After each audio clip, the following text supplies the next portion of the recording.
To fire up across the internet usually takes just a couple quick minutes. If you're over on Clubhouse, the way that you can get a part of the broadcast is to go over to rrlaw.tv. We are waiting for the stream to get alive and well. Let's just make sure that things are looking good, and it looks like they are. So we will go ahead and get started. All right. Hello, my friends, and welcome back to yet another episode of Watching the Watchers Live. My name is Robert Gruler. I am a criminal defense attorney here at the R&R Law Group in the always beautiful and sunny Scottsdale, Arizona, where my team and I, over the course of many years, have represented thousands of good people facing criminal charges. And throughout our time in practice, we have seen a lot of problems with our justice system. I'm talking about misconduct involving the police. We have prosecutors behaving poorly. We have judges not particularly interested in a little thing called justice. And it all starts with the politicians, the people at the top, the ones who write the rules and pass the laws that they expect you and I to follow, but sometimes have a little bit of difficulty doing so themselves. And so that's why we started this show called Watching the Watchers, so that together with your help, we can shine that big, beautiful spotlight of accountability and transparency back down upon our very system with the hope of finding justice. And we're grateful that you are here and with us today. We've got a lot to get back into,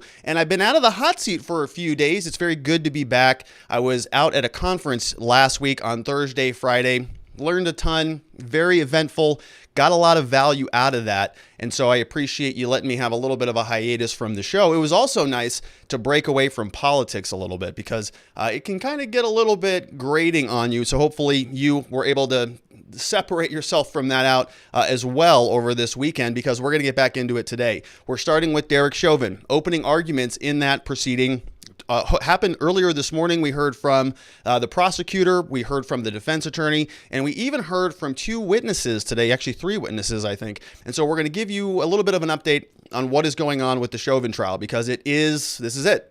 It's go time. Now the trial has started. The jury has been selected. Today was day one of the trial, really day 12 of the entire process, but day one of the opening argument. So a lot we can unpack there. Not really that interesting, actually. Today was a lot of sort of nuts and bolts, laying the foundation, but we're going to show you what took place. Then we're going to change gears a little bit. We're going to talk about Hunter Biden is back in the news. We have two senators. We've got Chuck Grassley and Ron Johnson are asking the FBI and the Secret Service for information about a 2018 case involving a Hunter Biden firearm that somehow sort of appeared in a trash bin behind a school somewhere. So interesting story there. Going to show you what's going on with that. Then we're going to break down this news story about vaccine passports. That's the big news of the day. So Joe Biden and his administration are talking about this vaccine, coronavirus, COVID passport.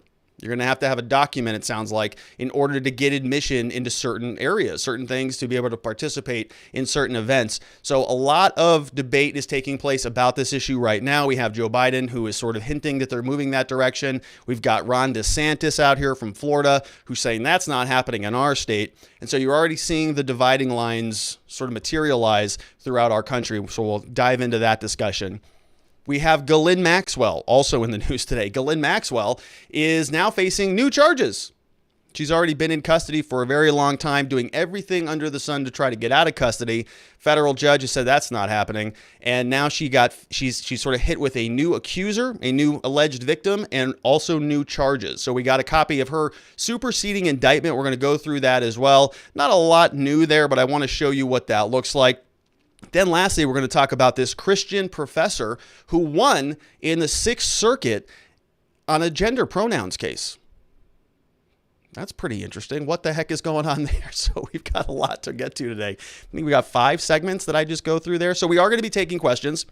Great questions, of course, from the loyal you out there who is over at locals.com/watchingthewatchers, or go to watchingthewatchers.locals.com. If you want to ask a question in between the different segments, we're going to be taking some of those. May not be taking a ton of those today because we just have a lot to get through. But if you have some questions, feel free to send those through to us over at watchingthewatchers.locals.com. Miss Faith is going to be clipping those and throwing those into our slide deck today. So we're going to get those. You also can get a copy of my free book over there, get a copy of the impeachment party templates, the existence system templates. Those are all over there at watchingthewatchers.locals.com. And you support the show, you get to meet some cool people. So I'd encourage you to head on over there and join up on that community. All right, so let's get into the news.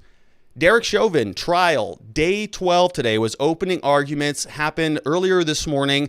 Nothing super explosive, kind of what we expected from both the prosecutor and from the defense team. We're going to break that down. We're going to show you exactly what happened in the trial today, sort of the Cliff Notes version. Obviously, it was taking place all morning, and we've got a lot to get to. So let me show you the trial board just so that we can see where we're at and sort of get our bearings straight. Today, we heard from a lot of different prosecutors. So you can see on this side, we have the prosecutors who are representing the government. On the other side, we have the defense, Eric Nelson, Derek Chauvin, and his assistant. Then we have the judge right up here at the top, Judge Peter Cahill. The prosecution today was really comprised of Mr. Blackwell. Jerry Blackwell came out and gave the opening arguments. Then we had Matthew Frank do some witness questioning, as well as Steve Schleicher. So we had three different people today who were presenting the government's case in chief. And just sort of a recap, last week and the week preceding, we were really focused on this section of the board. We wanted to fill this panel up. Who were the jurors going to be?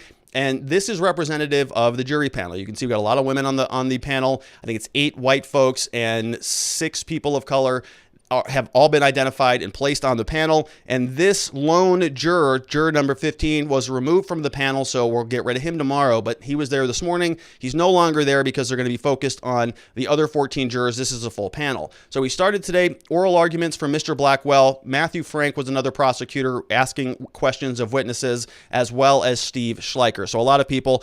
As I mentioned, this was the jury panel. Number 15 got booted out of there. These are what the demographics look like. And you can see here, this is sort of what we're dealing with. A lot of people, pretty varied panel, if I can be candid about it. I mean, we got a lot of different people, kind of a female-heavy panel, but the demographics are even more diverse than Minneapolis itself, because we looked at some of the census data from Minnesota, and you can see here that it's even more diverse than the general population in that part of the country. So a lot of stuff happening today. The jury was seated. I want to show you what the juror process being seated looks like. Not anything actually eventful or even that interesting, but I just wanted to show you this because it's sort of symbolic. We went through 2 weeks of jury selection. The judge seated them, swore them in. Then we can finally get off to the content. All right, good morning, everyone. Members of the jury, before we begin the trial, we'll administer an oath to you so that you may take on the important duty of being judges. In this case, you will be the judges of the facts, and I will be the judge of the law. I'd ask everyone in the courtroom to stand while the oath is being administered. Raise your right hand, please. Do you swear or affirm that you will be attentive during this trial and follow the instructions of the court so that you may reach a fair and just verdict, that you will not discuss this case with anyone until submitted to you for deliberation, and will keep your verdict secret until it is delivered to the court? If so, say I do. Thank you. You may be seated. That's that. Jury panel sworn in. So there we are. And the trial was off to a start. We have Jerry Blackwell, who comes up next and is going to give us the opening arguments. Now, I wanted to just point out what the judge said. I am the judge of the law. You are the judge of the facts. The jury, the panel there, they're going to be the people who are deciding what the facts are, what happened. You're going to hear different presentations, different interpretations of the facts, but that's what they're there for. And so when people are asking questions about, well, what if a prosecutor said this or a defense attorney said that, and they're sort of bickering over the facts or arguing over the facts, sometimes they're bickers, sometimes they're legitimate arguments. And the decider here is the jury panel. They're the ones who get to tell you what happened. And so this is why jury selection was so important, and why these things can be so contentious, because you can have very, very what feel like facts on either side. If you're a defense attorney or a prosecutor, it's like obvious. Look at it, it's obvious, but not really, because there's alternative explanations for it. And ultimately, the jury is going to be the one that decides and tells us what the facts are according to what they see in court. So we're going to go in, and the way that I'm framing this today, we've got 2 presentations. We've got about 2 minutes from the prosecution and about 2 minutes, a little bit longer there, for the defense. And they're going to both present their opening arguments. And so I wanted to just sort of give us a high-level framing of how this typically works. I'm already seeing criticism on Twitter and from other people out there sort of in the news and the commentariat who are saying that, gosh, this prosecution was just so eloquent. This was so captivating. I listened to this argument and man, it was passionate. There's a lot there. Then we switch over to the defense, and the defense is like boring. He's talking about Bates numbers and about reasonableness and about reasonable doubt and these sort of concepts that are like opening up a phone book and reading that for leisure. It's not interesting. It's not even compelling. It's kind of nuts and bolts. And so people are watching this and they're doing this compare and contrast thing, and they're saying, oh my gosh, the prosecution was just brilliant. That was an Oscar award winning performance. Then they go to the defense and like, that was pretty boring. It was pretty bland. And I don't disagree. I agree with that sort of analysis. But that doesn't mean that it's bad. That doesn't mean that it's a wrong thing.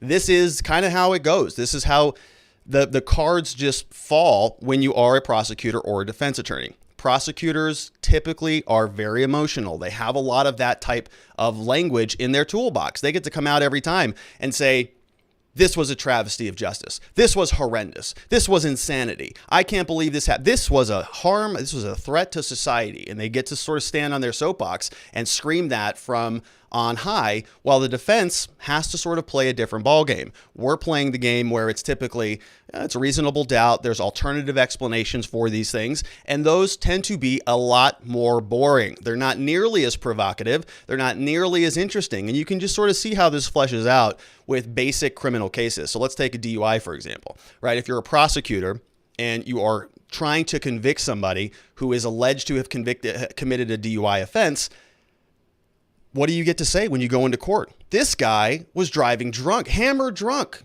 This guy was out on the roads. Your kids are out on the roads. There's other people. He could have killed somebody. This was somebody who was doing something so reckless that they got behind the wheel. They made a terrible decision. And they were out on the roads jeopardizing and endangering all of society. And unless we do something, ladies and gentlemen, then this is going to be something that continues to fester in our society, and you've got an obligation as a juror to come out there and enact justice and make sure that this man does not get away with that, right?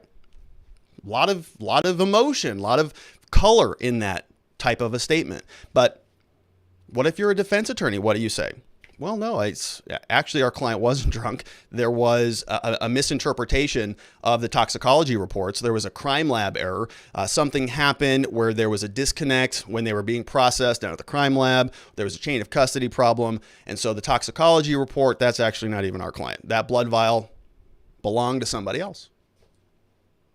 It's just a disconnect case, right? Not anything that interesting. It's just a simple crime lab problem. Well, they just mixed the numbers up, mislabeled something, an officer is missing, something is falsified. It's just not there. Sorry, right? Sorry, government. You didn't prove your burden. So one is very interesting, very provocative. The other's not. Same thing with the domestic violence case, right? This guy's an abuser. This guy beat his spouse. This guy could have beaten your wife or your daughter or your son. This is egregious conduct. That's the prosecutor. The defense comes through and says, no, she was drunk. She just slipped and hit her head. She's got an alcohol problem, right? She was drunk. Our client didn't do anything, standing there. She's an alcoholic. She gets irate when she's drunk. She fell, hit her head. That's what caused the damage. Nothing to do with our client. But one is very compelling. You can get angry. You can get forthright. You can just come out there with a mission. The defense is typically like, hey, reasonable doubt. Right? This is a reasonable thing. Here are some alternative explanations. And so it's a lot less colorful. It's not nearly as interesting. It's just part of the rules. That's just how it goes. So I just wanted to frame that out for you so you're going to see this because it follows that exact pattern, that exact template. We're going to hear from Jerry Blackwell, who comes out. He's a prosecutor. He's the government's prosecutor. He comes out and he does oral arguments, opening arguments. So we're going to hear from him. Then we're going to hear from Eric Nelson. And the prosecutor here, Mr. Blackwell, I think he spoke for about an hour, laid out a lot. Very good. Very nice opening statement. I'm going to show you about 2 minutes of this. Then I want to run through some of his additional slides. Then we'll change gears a little bit and talk about Mr. Nelson. All right. So here is Jerry Blackwell in court today, this morning, for opening arguments for the Chauvin trial. May it please the court, counsel? Sped up at 1.5 speed. Good morning. My name is Jerry Blackwell, and I apologize for talking to you through this plexiglass, but it's probably the least of the gifts that the pandemic has given us. You're going to learn in this case a lot about what it means to be a public servant and to have the honor of wearing this badge. It's a small badge that carries with it a large responsibility and a large accountability to the public. What does it stand for? It represents the very motto of the Minneapolis Police Department: to protect with courage, to serve with compassion. But it also represents the essence of the Minneapolis Police Department approach to the use of force against its citizens when appropriate. A sanctity of life and the protection of the public shall be the cornerstones of the Minneapolis Police Department's use of force. Now, let me pause on that real quick. So it says sanctity of life and the protection of public shall be the cornerstones of MPD's use of force policy. And so if I had to speculate, I think that what they're trying to do is sort of take the sting out of the out of the defense. I'm thinking government because it's the police officer, but it's the defense. They're trying to kind of take the sting out of what the defense will introduce later down the line, which will ultimately be about what happened to my video here? Which will ultimately be about, no, he was following force, right? He was within the Minneapolis Police Department's use of force guidelines. This wasn't excessive force. This was just something he was allowed to do. He was doing it. He was executing it according to the policies and procedures that are in place for their department. But what the government wants to do, what the prosecutors are trying to do now, is to say, yeah, but those underlying policies can't supersede your greatest policy, which is to provide for the sanctity of life. You might have all of these other things, but they can't be in contradiction to the bigger overarching theme of why we exist as a police department in general, which is to preserve life, enforce justice, or whatever is in their mission. So they're sort of going higher up the hierarchy, saying, well, yeah, that use of force thing that you're going to rely on, that you're allowed to do, technically, yeah, but it doesn't give you the permission to override the sanctity of life, the protection, some of the fundamental reasons that we're here in the first place. And so what happens in opening arguments, you're not really supposed to be too argumentative about anything. You're supposed to just tell the jury what they're going to see and sort of what the facts are as they unfold. And so what he's trying to do is he knows bad facts are coming down the pike, and he's just trying to remove some of the sting from them right away, set the theme in the jurors' minds to say, yeah, I mean, it may have been an official policy that was allowed, but it was never part of the policy to kill people when you are a police officer, right? And so that's kind of where that line of conversation was going. So let's start that over. Court, counsel. I won't Ladies and gentlemen of interrupt. the jury, good morning. My name is Jerry Blackwell, and I apologize for talking to you through this plexiglass, but it's probably the least of the gifts that the pandemic has given us. You're going to learn in this case a lot about what it means to be a public servant and to have the honor of wearing this badge. It's a small badge that carries with it a large responsibility and a large accountability to the public. What does it stand for? It represents the very motto of the Minneapolis Police Department: to protect with courage, to serve with compassion, but it also... All right. Well, I don't know why that's erroring out, but I don't know what's going on because it just errored twice now. So here is where he goes with this.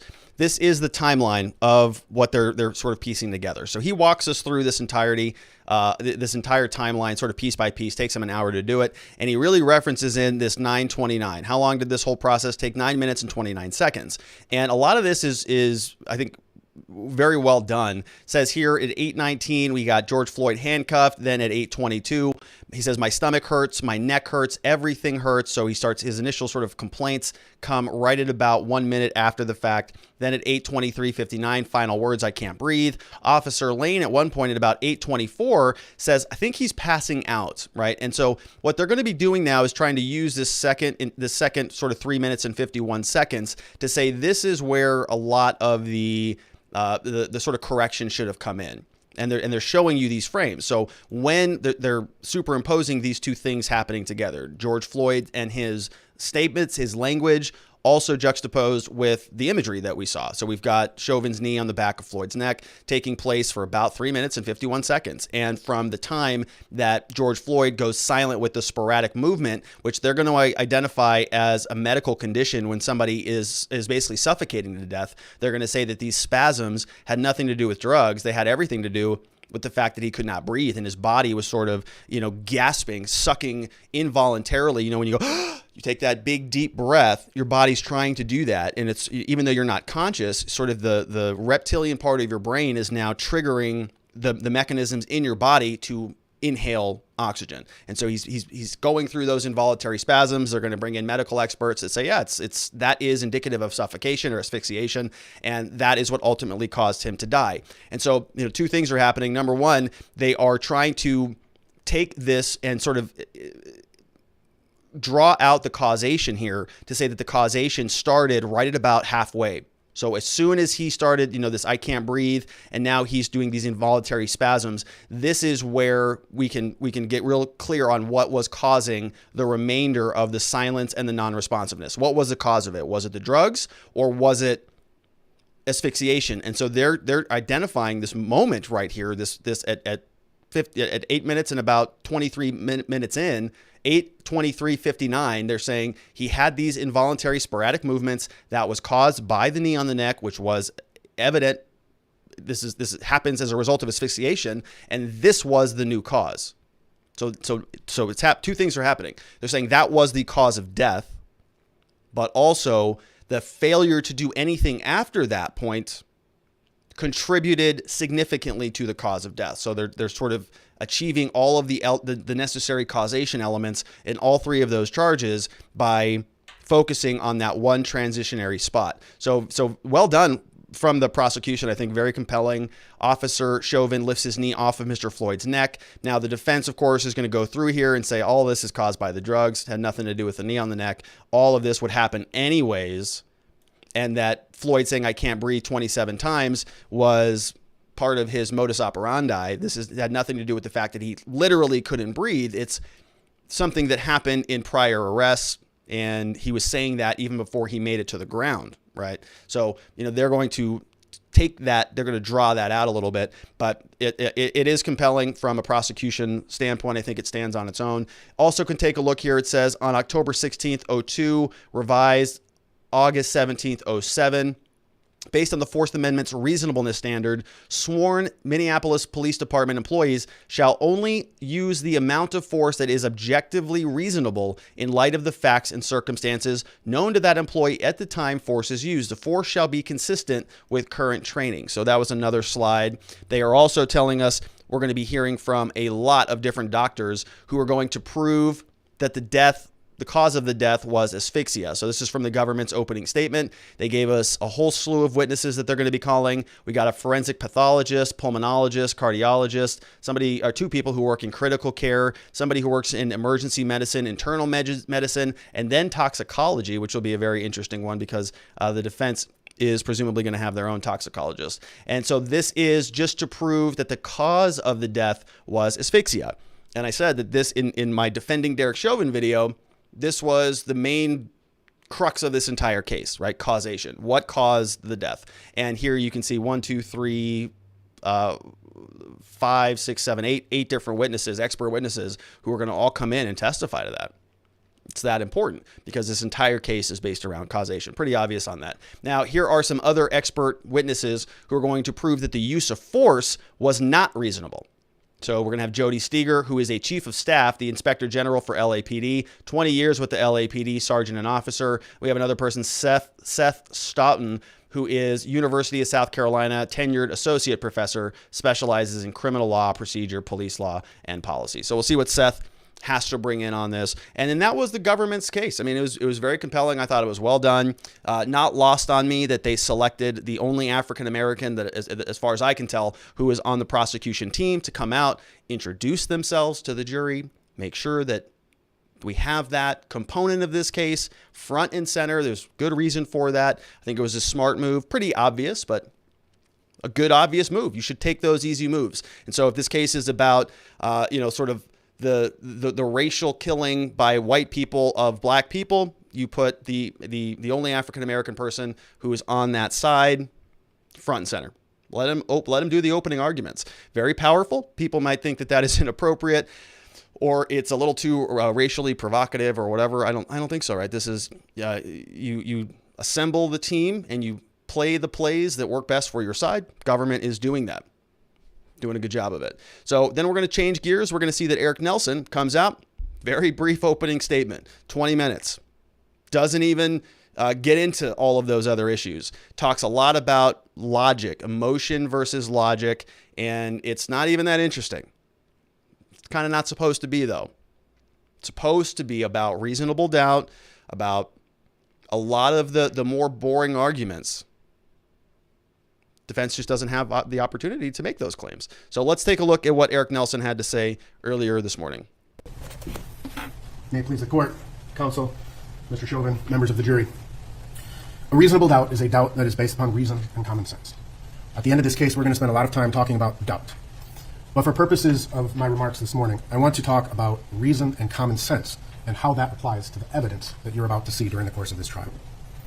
Reason is an idea that wholly permeates our law, our legal system, and it forms the foundation. And you will see and hear that repeatedly throughout the course of this trial. What would a reasonable police officer do? What is a reasonable use of force? What would a reasonable person do in his or her most important affairs? What is a reasonable doubt?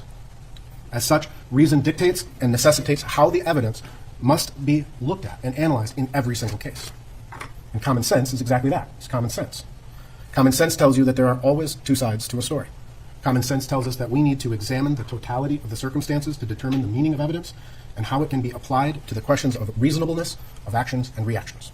In other words, common sense is the application of sound judgment based upon a reasoned analysis. And that's what this case is ultimately about. It's about the evidence in this case. The evidence that you will see in this case during this trial. It is, I agree with counsel for the state, it is nothing more than that. There is no political or social cause in this courtroom. But the evidence is far greater than 9 minutes and 29 seconds. In this case, you will learn that the evidence has been collected broadly and expansively. Minnesota Bureau of Criminal Apprehension employed nearly 50 case agents, analysts, and technicians to investigate this case. The Federal Bureau of Investigation included at least 28 additional agents in their investigation. These agents combined have engaged in an extensive and far-reaching investigation. They have interviewed over 50 members of the Minneapolis Police Department, including the officers who responded to the scene after Mr. Floyd was brought to the hospital. They interviewed members of the Minneapolis Police Department command staff. They interviewed officers who oversee training and policy-making decisions within the Minneapolis Police Department. They have interviewed nearly 200 civilian witnesses in this case. Some of these witnesses saw the entire incident, some who saw a portion of the incident, many who saw nothing, and some who had some piece of information to give to the officers, and others who had nothing. These agents interviewed the numerous medical personnel who attended to Mr. Floyd, and they interviewed the numerous firefighters and paramedics who responded.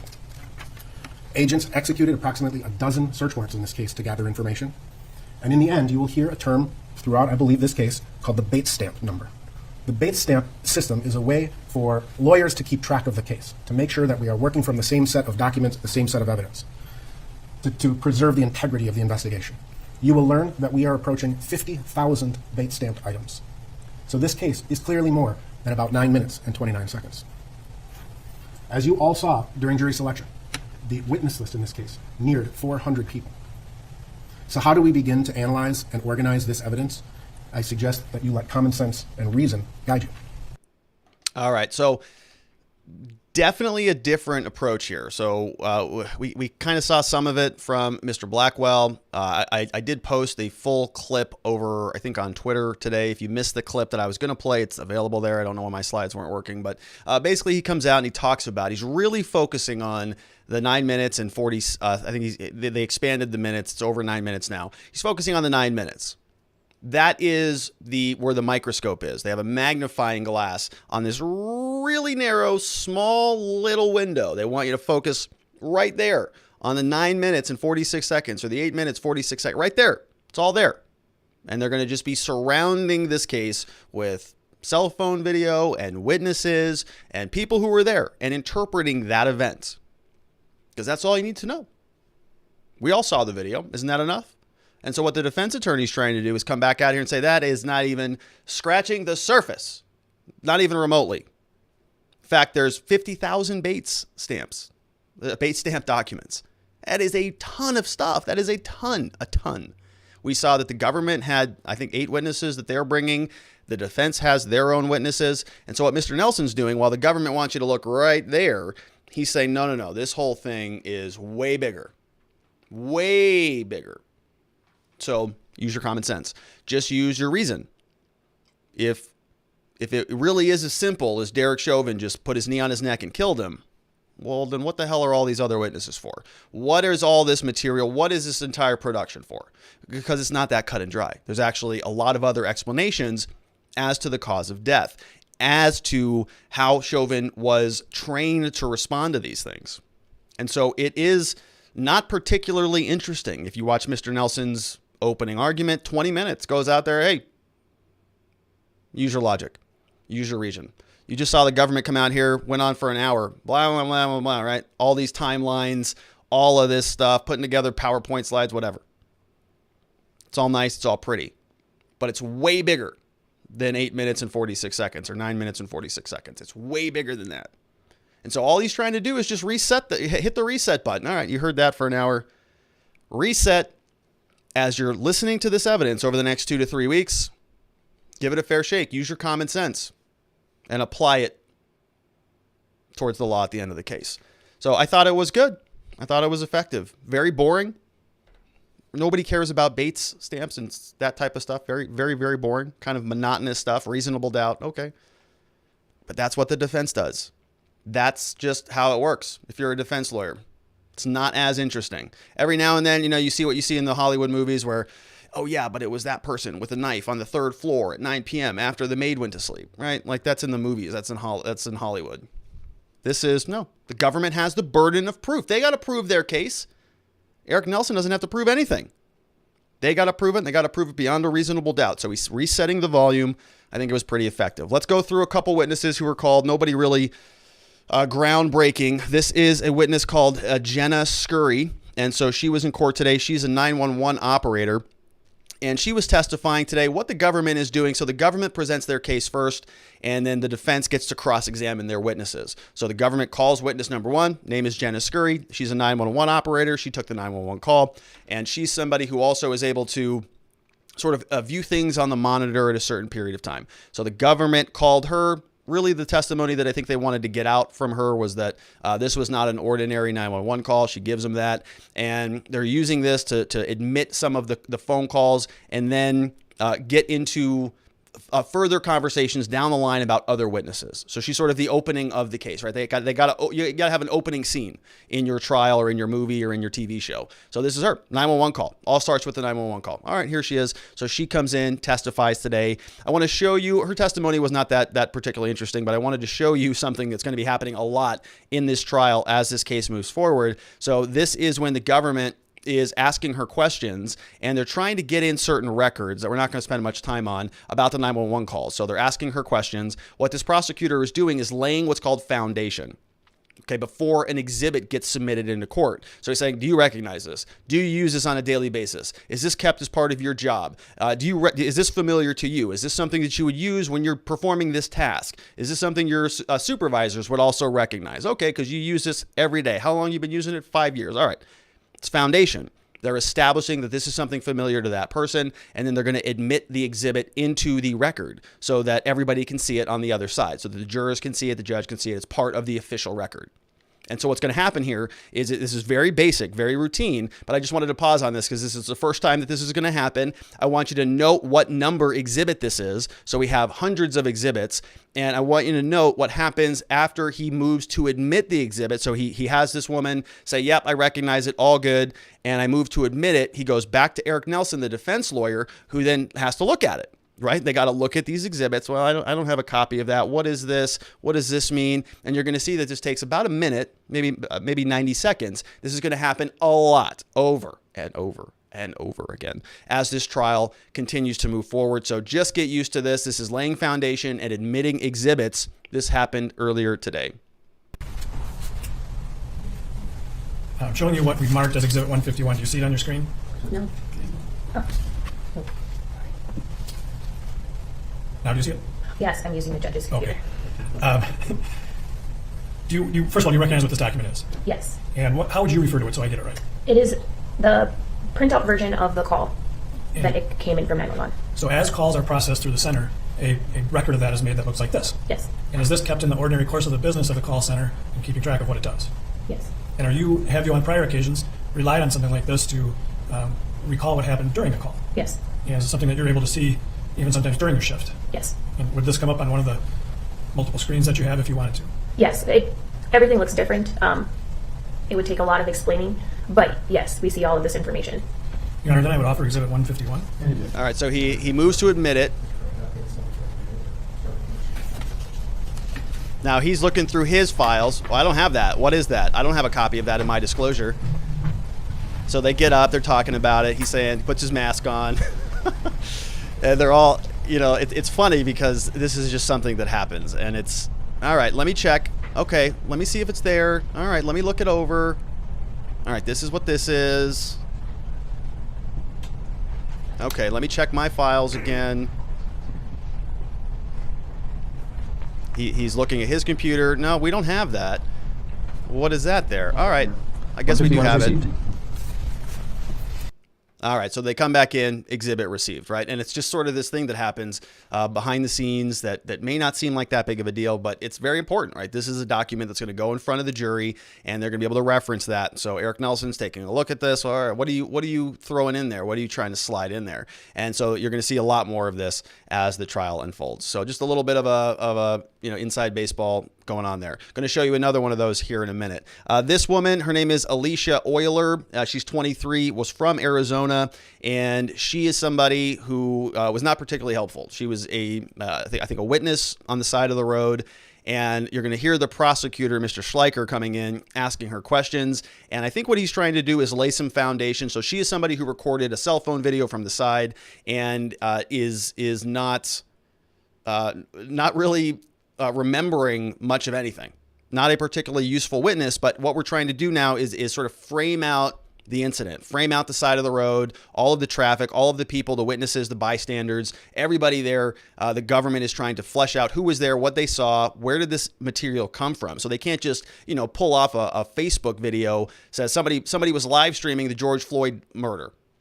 No, we're just going to take that video and just shove it into court. Remember what happened during the impeachment proceedings? They were just referencing news articles that turned out to be significantly wrong later as part of their official government documents, as part of the official trial record, right? Can't do that in a real court. You got to have evidence. You got to lay foundation. You got to bring in the people who shot the video to have them validate the material before you get it submitted. That's what this woman was doing. And so Alicia Euler, you can see she's got an Arizona t-shirt on there. Represent there, Alicia.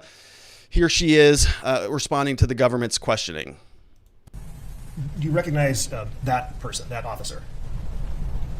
Do you recall seeing an officer interacting with a group of bystanders who had later gathered? I think so. Can you physically describe that person as best you can remember? I don't really know. It's been so long. Do you recall previously talking about a bald police officer? I think in one of my videos I was talking to a person. Okay. A bald officer? Do you recall as you sit here today what the bald officer did? I think he was like yelling at people, like before or after this. Do you also recall describing a tall officer? Yeah. What did the tall officer do? I think he was like, I don't remember. There's so much. Let's resume play.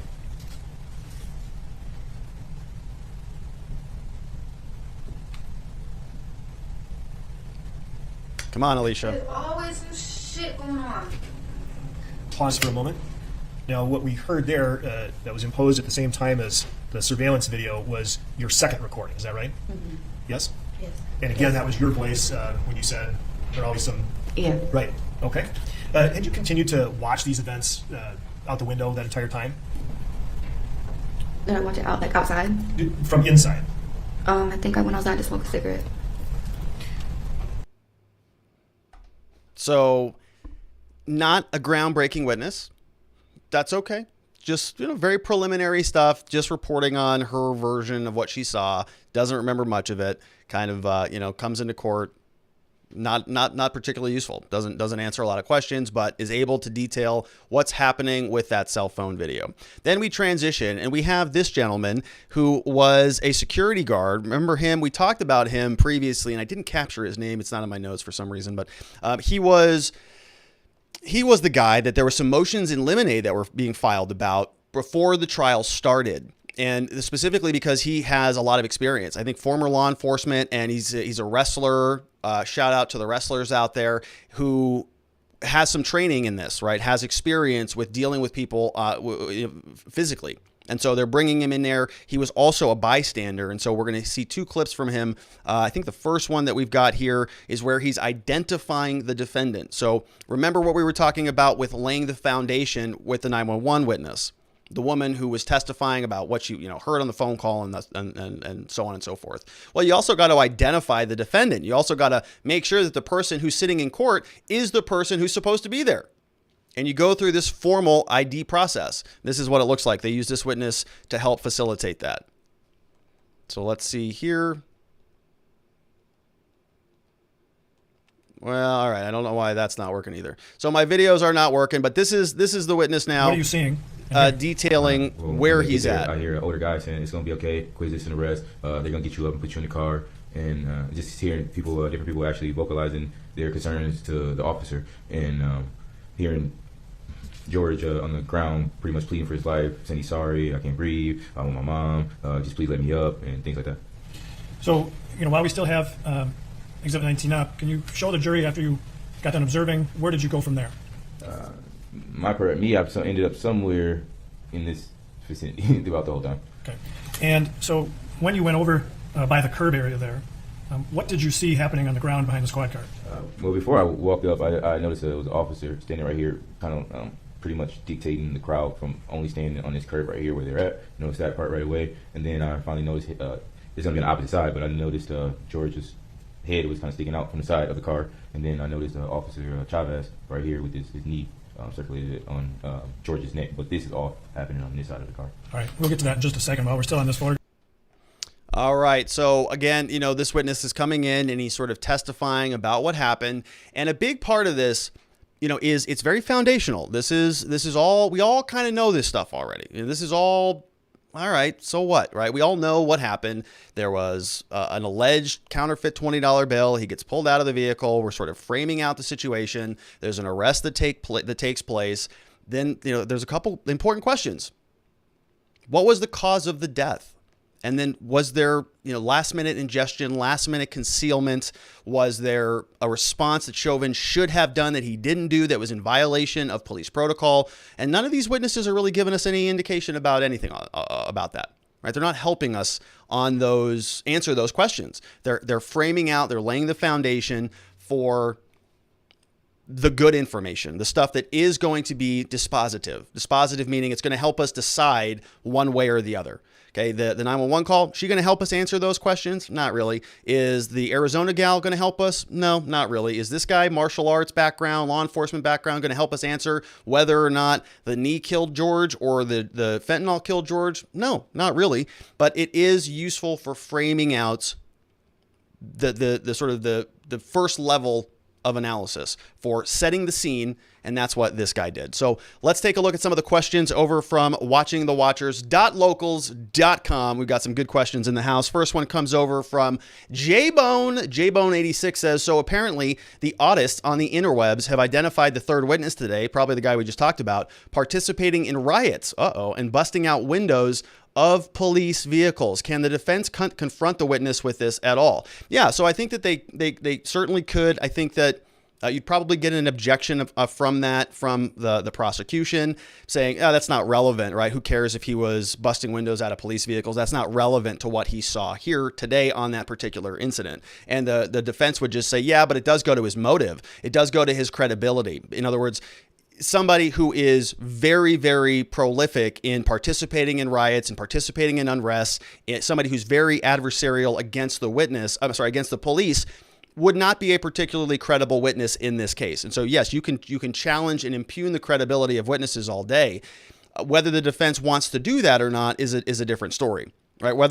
Think about that. Whether that is the battle that they want to have. Does it matter? Does what this guy said in court today matter at all? I don't know, right? And so if the defense wants to come out and say, hey, sir, so isn't it true that you were launching Molotov cocktails at the 3rd precinct over there in Minneapolis, the same one that Kamala Harris was using to get you out of custody? Were you involved in any of that? Like, yes, they could bring that up, but what is that? What does that do? Does that move the needle forward for the defense? I don't know. So yes, you can definitely impugn somebody's credibility if they're a witness, but whether they do or not is a decision that the defense would have to make. News Now Wyoming says Court TV said the defense inferred that bystanders yelling is partially to blame to why Chauvin kept his knee on Floyd. Do you think that could end up hurting the defense case? So that the defense inferred the bystanders yelling is partially to blame why Chauvin kept his knee on Floyd. Do you think that could end up hurting the defense case? So if there, it depends. It depends really what the facts here are. If there is evidence that Chauvin was violating the policy, the Minneapolis Police Department policy, by keeping his knee on the neck, then that is ultimately what I think harms the defense. If there is the defense saying, I kept my knee on his neck because there's also elsewhere in the Minneapolis Police Department policy, there's also rules and provisions that say if you are being assaulted or if you're being, potentially assaulted by outside influences, by crowds or other people who might interfere with your investigation, I'm going to guess that there is some guidance on that. What are you supposed to do about that? Are you supposed to just kind of drop everything you're doing and go attend to those other people? Or are you supposed to secure the scene and make sure that they do not interfere with your investigation? In other words, preserve your investigation at all costs. So if that is the case, then even though that there's a scenario in which Chauvin was in violation of the policies technically as to that one small specific policy about the knee on the neck, they may be referring to another part of the manual that says, yeah, but I had to keep the knee on the neck because we were being assaulted by outside people. There were other factors that led me to sort of prioritize my obligations. I've got an obligation to preserve life. I got that. I've got an obligation to protect and preserve the crime scene. I've got that. I've got an obligation to protect my fellow officers. Got that. Got an obligation to sort of keep the public at bay. Got it. And so he's got these different priorities. And the question is going to be, did he organize them appropriately? Government's going to say, no, he didn't. He should have gotten off. Defense is going to say, yeah, he did. He had no choice. This is exactly what he had to do. So we'll see where it comes out. We have NY Renal MD says, I saw the testimony today from the MMA expert. Why didn't the defense object to his testimony being constrained to just what he saw, not as a medical expert? So I think that they did. They filed that motion in limine about that one specifically, about that witness. And I didn't listen maybe as closely as I could have, but I didn't hear anything where he was saying that as a medical expert. In other words, I don't think he was testifying as a medical expert. I think he was testifying as somebody who's had some formal training in MMA and those types of things. But there was, if I'm not mistaken, there was actually a motion in limine about that. But the real question on that witness is how consequential is that person going to be? We have no doubt says the prosecution showed the video of the event at a potentially slower speed where the rocking of the police SUV is barely noticeable. The defense played the same video at normal speed and pointed out the significant rocking movement of the police SUV. However, he didn't really explain the importance. Is that something he is saving up until later, or is that a poor job of pointing out a misrepresentation by the prosecutor? So it's a very good question. So, sometimes it can really go either way on this thing. I think that a lot of these types of things they have the biggest effect during the closing at the end of the case, because then you can go to the jury and you can say, listen, you've got all of these exhibits in front of you. You've got their version of the video. You've got my version of the video. My version of the video, as you can see, is shot in real time. You can notice that just as a regular person, because you can see some of the natural movements. You can see the street lights changing. You can see people walking around. You can see the rocking back and forth of the SUV. This is what really what happened in reality. The government, they're bending the facts. They're manipulating things. Go look it up yourself. Go look at Mr. Jurors. Go back in the deliberation room. Play their video. Play my video. Why is ours right? Theirs wrong. That's where you make your arguments. And that stuff is pretty powerful. And if the jury feels like the government is intentionally misleading them by moving things around, they lose credibility throughout the entirety of the case. And so maybe you just let them keep doing that. If I'm a defense attorney, I think that's what I do. I just say, all right, well, they're just manipulating things. Go for it. Keep going. Manipulate everything. And then you just skewer that in the closing. Good question. We have Osak71 says, hey, Rob, welcome back. Big fan of the show. It's good to be back, Osak. I missed you guys. I don't like taking time off the show, but sometimes I just got to prioritize, unfortunately. But I'm glad we're back. So question, why would someone change their plea to guilty right as a trial starts with no deal from the prosecution? So it's a good question. It happens a lot. Sometimes what would happen is, let's say somebody is concerned that the sentence that they would get after a trial would be worse than the plea deal. So you're saying there's no deal from the prosecution. That may be true. They may be going in. I've had judges specifically say that if this goes to trial, they're not sure what the penalty will be. But they know that if it doesn't go to trial, they're pretty sure this is what the penalty will be. In other words, if you take a guilty plea, they're going to give you the minimums. If you go to trial and lose, you might not get the minimums. You might get something more significant than the minimums. This is called a trial tax. You're sort of penalized by exercising your constitutional right to go to a trial, which is absurd. It's nothing that is formally written in policies anywhere, but it is a reality. Judges don't like to waste their time, as they see it, on a trial, even though it's your client's constitutional duty, constitutional right to have that trial. Judges will say, well, if he just goes and pleads to the court and just accepts that he's guilty, well, we're going to accept, you're going to say, hey, that he's accepting responsibility. We're going to reduce the sentence. If you go to trial and lose, the judge might say, hey, you made me sit here for 3 days through a trial that I didn't need to sit here for. You were found guilty anyways. Therefore, I'm going to give you a little bit extra penalty just to make sure that it stings. So that's one reason. Osak also says, Rob, would it have been better for the defense to reserve its opening statement until the end of the government's case? You know, it's a good question. You can sort of defer your opening statement. You let the government present their case, then you come out and present your case. I don't think so. I typically don't like that as a strategy. I think that it's important that you introduce yourselves to the jurors. You sort of at least frame out some of the potential pitfalls in the government's case, because you want to flag them. You want to sort of give them things to look for, or give them an alternative that they can hang their hat on. You want to give them something that, like, every time they hear that word, they go, ding, oh, okay. Ding, oh, there it is again. Oh, I'm supposed to be paying attention to that. And so you go through, and I'm not real sure that he did that in his opening statement, but at least they know of him, and they know what he's going to be talking about common sense. So if his theme is common sense, use your common sense. Every time he gets up there and asks a question of a witness, and he maybe references common sense, maybe the jurors go, oh, there it is. There's that word I'm supposed to be paying attention to. Oh, I guess I'll wake up now and listen to him. So it's establishing the theme. It's giving the jurors a pattern that they can follow as the case unfolds. And I think he's playing it right thus far. So good questions. Once again, those came over from locals.com. That's our little community that we have building up over there. It's not even a little community anymore. It's growing by leaps and bounds, thanks to all of you. So it's watchingthewatchers.locals.com. Those questions came over from there. If you want to join up, you can head on over to that website and do so. All right, so good stuff on that segment. We're going to change gears, and we got a lot more to get to, so we're going to pick up the pace a little bit. I just wanted to spend some time on Chauvin because, man, we're going to be in this one for the next couple weeks. It's going to be fun.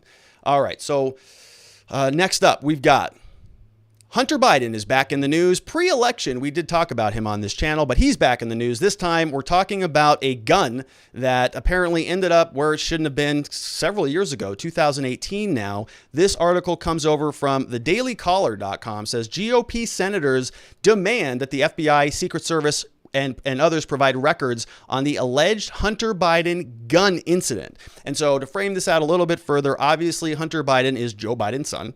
We talked about him on this channel, particularly in some of the pre-election coverage. A lot of this stuff was sort of being whitewashed, ignored by the media, ignored by Twitter, ignored by the socials, all of this sort of interaction between Hunter and the Chinese. And we talked a lot about the companies that they were involved with. There were a lot of sort of ex-business partners popping their heads up, Tony Bobulinski and some of these other people.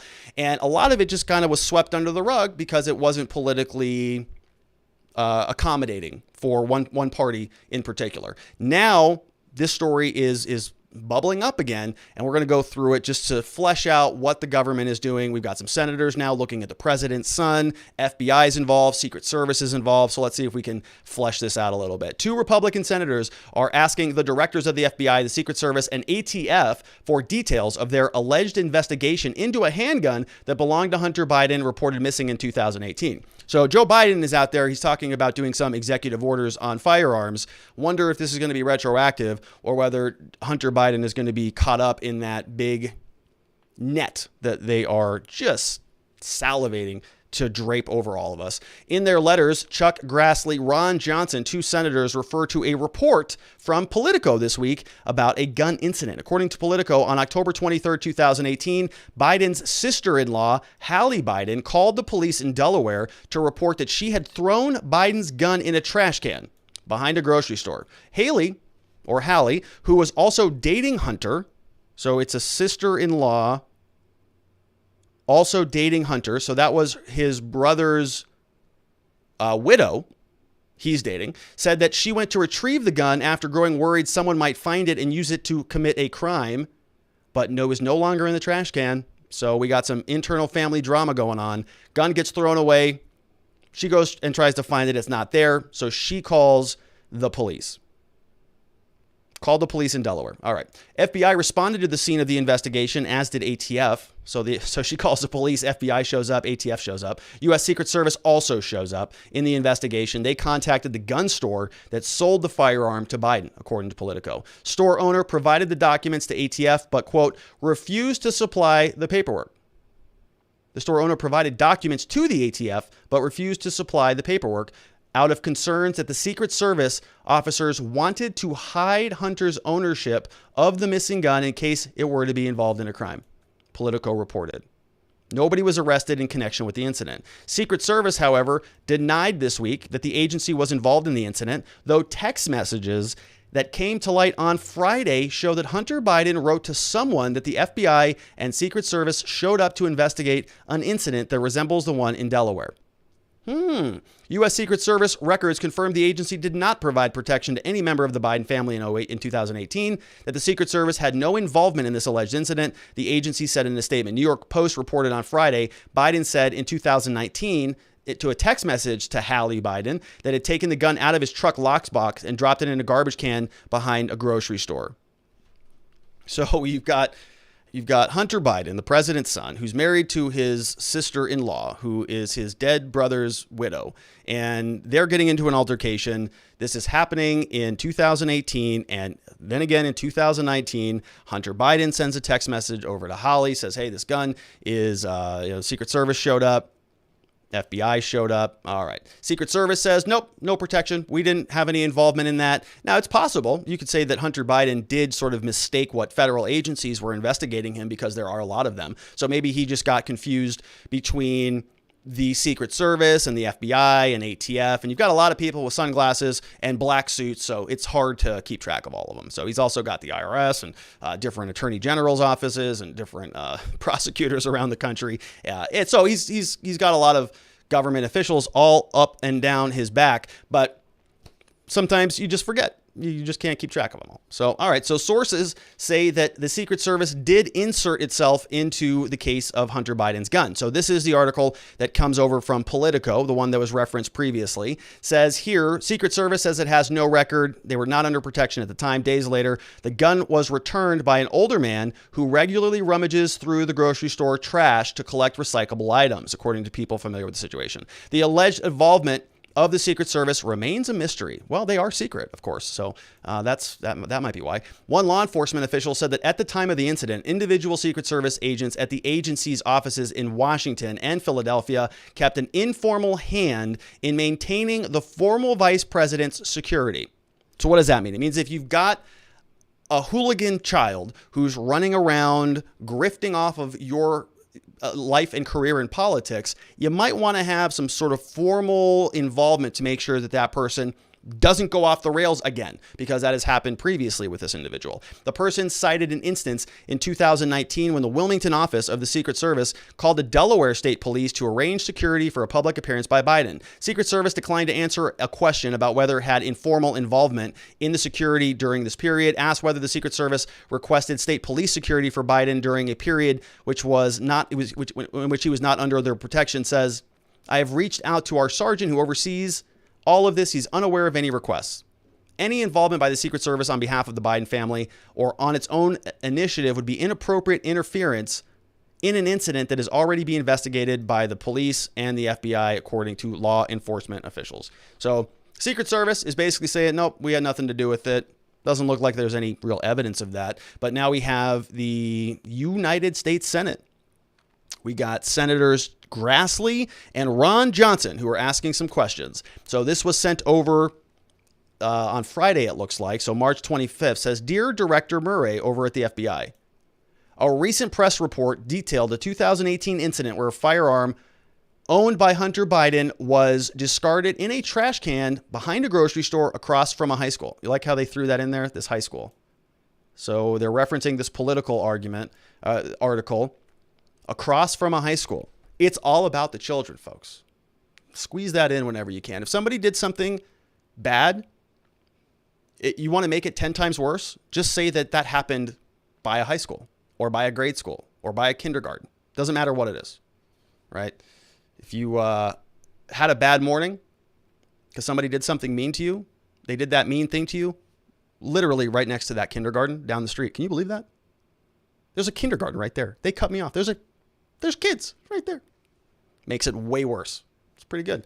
After the firearm was discarded, U.S. Secret Service allegedly became involved and sought paperwork from, of course, the federal firearm licensee connected to Hunter Biden's purchase of the firearm. The owner of the gun store reportedly refused to supply the paperwork to the agents due to the suspicion that the Secret Service would cover it up. The gun store, which he may have been 100% right about, by the way.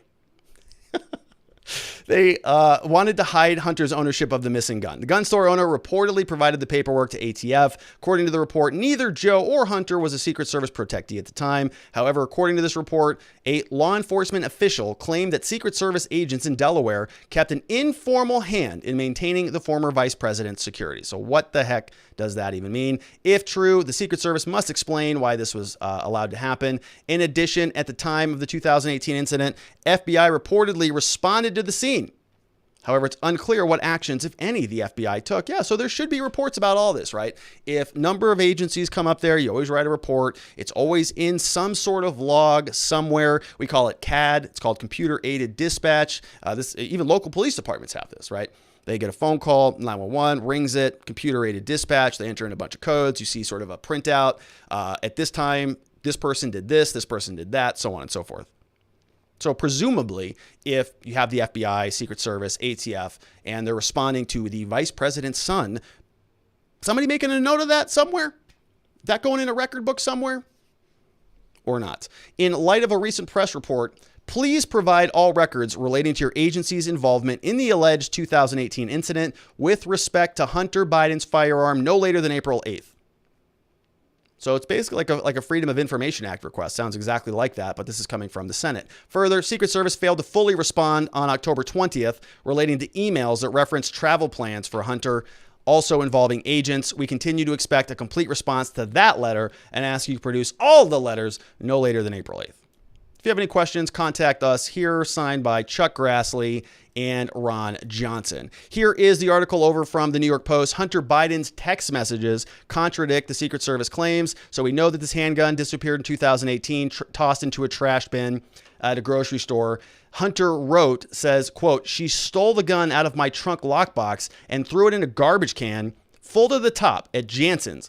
Then told me it was my problem to deal with, Hunter wrote in one of those text messages. Then another one says, then when the police, the FBI, the Secret Service came on the scene, she took it from me because she was scared I would harm myself due to my drug and alcohol problem and our volatile relationship, that she was afraid for the kids.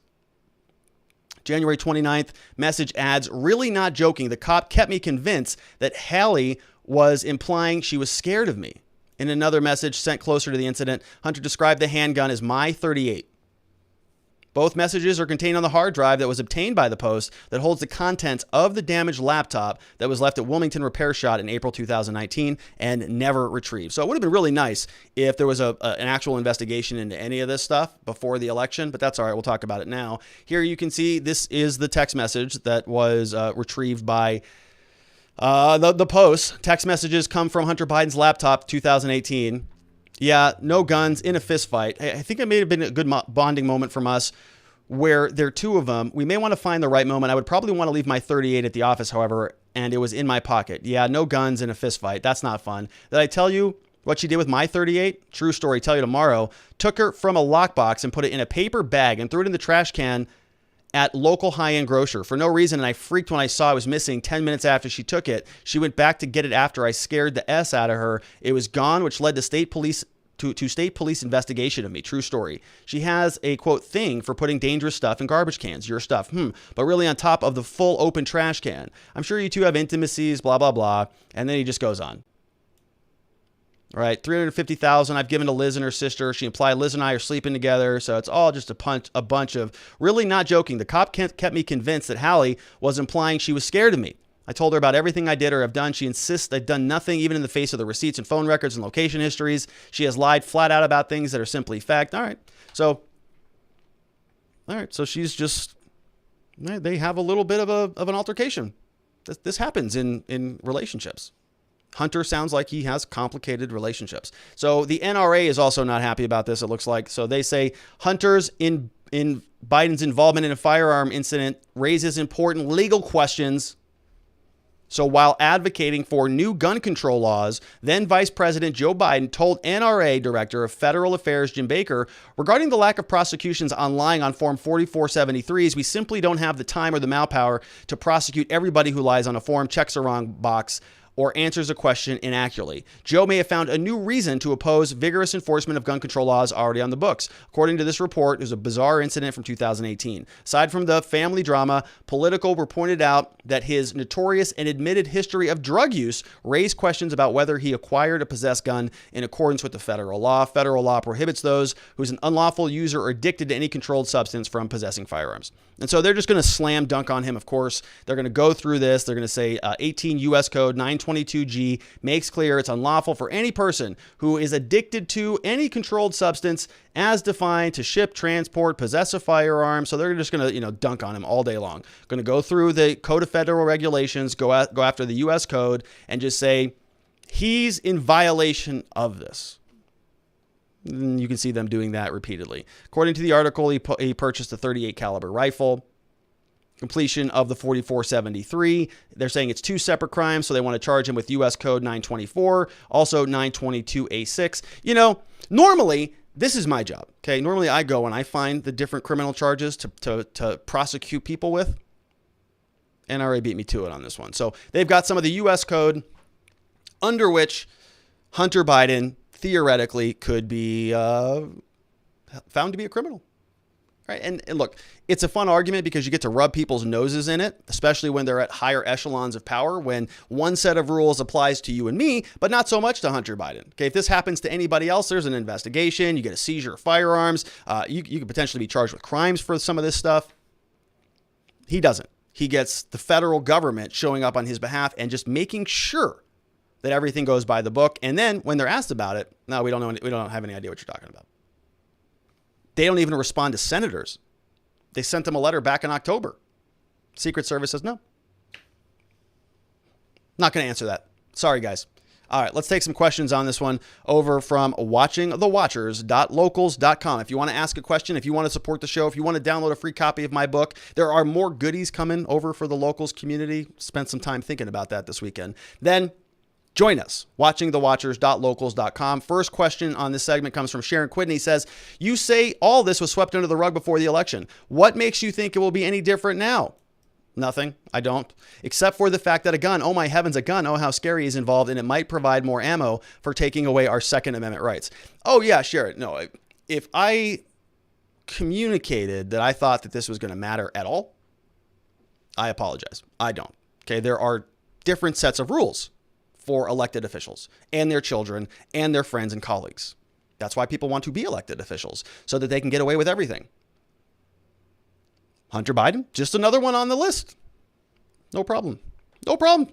He's been doing a lot worse than just having an issue with a firearm, right? A lot of other very troubling things in that man's past, but it was all swept under the rug before the election. It's all going to be swept under the rug after the election because the standards don't apply to them. We have NY Renal MD in the House, says, Robert, it's worse than just getting help for Hunter. It's the illegal use of federal officers for your own private security. That's theft. Yeah. Well, and it's totally a conflict of interest. It's two tiers of justice. I think it's corruption. I mean, it's just flat out corruption. If there is no concrete reason for the Secret Service or any of those federal officers, if there's no formal relationship there and they just show up after the fact to mop up somebody who is a documented drug addict, and I have got nothing against drug addicts. Okay. I happen to work with a lot of them. I'm a recovered alcoholic myself. I get it, but I'm also not the president's son. And I'm also not somebody who's engaged in international diplomacy, working on these big, business deals, grifting off of federal government contracts to the tune of tens of millions of dollars, right? I'm not doing that. This is not even a commentary on the gun stuff. Okay. I think that drug addicts should absolutely, if they're recovered and clean, they should have the Second Amendment protection just like anybody else. You don't want somebody who's a meth addict running around with a machine gun, but if that person is reformed and rehabilitated, why shouldn't they be able to possess a firearm? It's not even about that. This whole story, what is so gross about this story is that it's like a private police force for the rich and powerful, for the oligarchs. They just get to sort of break the law, do whatever the hell they want, because you'll have 3 different agencies showing up and cleaning up the mess that you just made in society because you are Hunter Biden. You're the president's son on that. Isn't that nice? News Now Wyoming says, serious question now, an addict is always an addict, even if they are clean for 20 years, so they aren't allowed to ever have a gun again? Well, if you read the statute, yeah, you could make that argument. I don't agree with that on the terms. I would think that the definition would be if you are an active addict and you go in and you fill out the ATF form and it says, hey, are you using drugs? And you say, no, I'm not. Then you go home and you shoot up heroin. Okay. You just lied on a form. And that's where the criminality comes into play. Now, after the fact, if you say, no, I'm a recovered addict, I'm no longer an addict, then I think that would make you in the clear, or at least I think it should, because people recover all the time. All right. Good questions. Very good questions. Thank you for all of those. We're going to change gears yet again. The Biden administration is announcing that they're, sort of curious. They're trying to inquire a little bit about vaccine passports.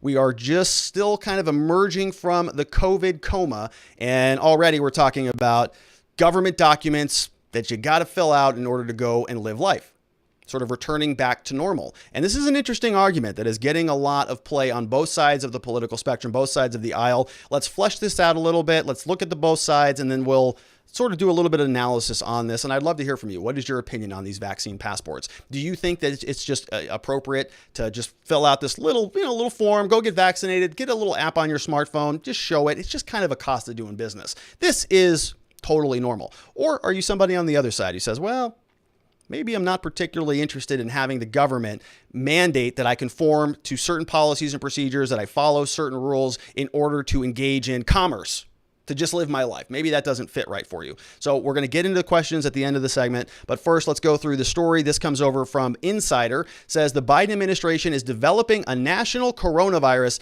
vaccine passport program for Americans. Biden administration is reportedly working on a national vaccine passport program that would enable people to prove that they've been vaccinated by entering some private venues, before entering some private venues. Passports could be required to enter some sports arenas, music venues, or restaurants. And the article goes on. It says that the vaccine passports are on the way, but developing them won't be easy. Biden administration and private companies are working to develop a standard way of handling the credentials, often referred to as vaccine passports, that would allow Americans to prove they have, in fact, been vaccinated. The effort has gained momentum amid President Biden's pledge that the nation will start to regain normalcy this summer, with growing number of companies, from cruise lines to sports teams, saying they will require proof of vaccination before opening their doors again. The administration's initiative has been driven largely by arms of the Department of Health and Human Services, including an office devoted to health information technology, said 5 officials who spoke on the condition of anonymity. White House this month took on bigger role coordinating government agencies involved in the work, led by coronavirus coordinator Jeff Zients, with the goal of announcing updates in the coming days. White House declined to answer questions about the passport initiative, instead pointing to public statements that others have made. Our role is to help ensure that any solutions in this area should be simple, free, open source, accessible to people both digitally and on paper, and designed from the start to protect people's privacy. All right. They said it in a March 12th briefing. An initiative has emerged as an early test of the Biden administration, with officials working to coordinate across dozens of agencies and a variety of experts, including military officials, helping to administer vaccines and engaging in international vaccine efforts. Passports are expected to be free and available through applications for smartphones, which could display a scannable code similar to an airline boarding pass. Americans without smartphone access should be able to print out the passports, the developers have said.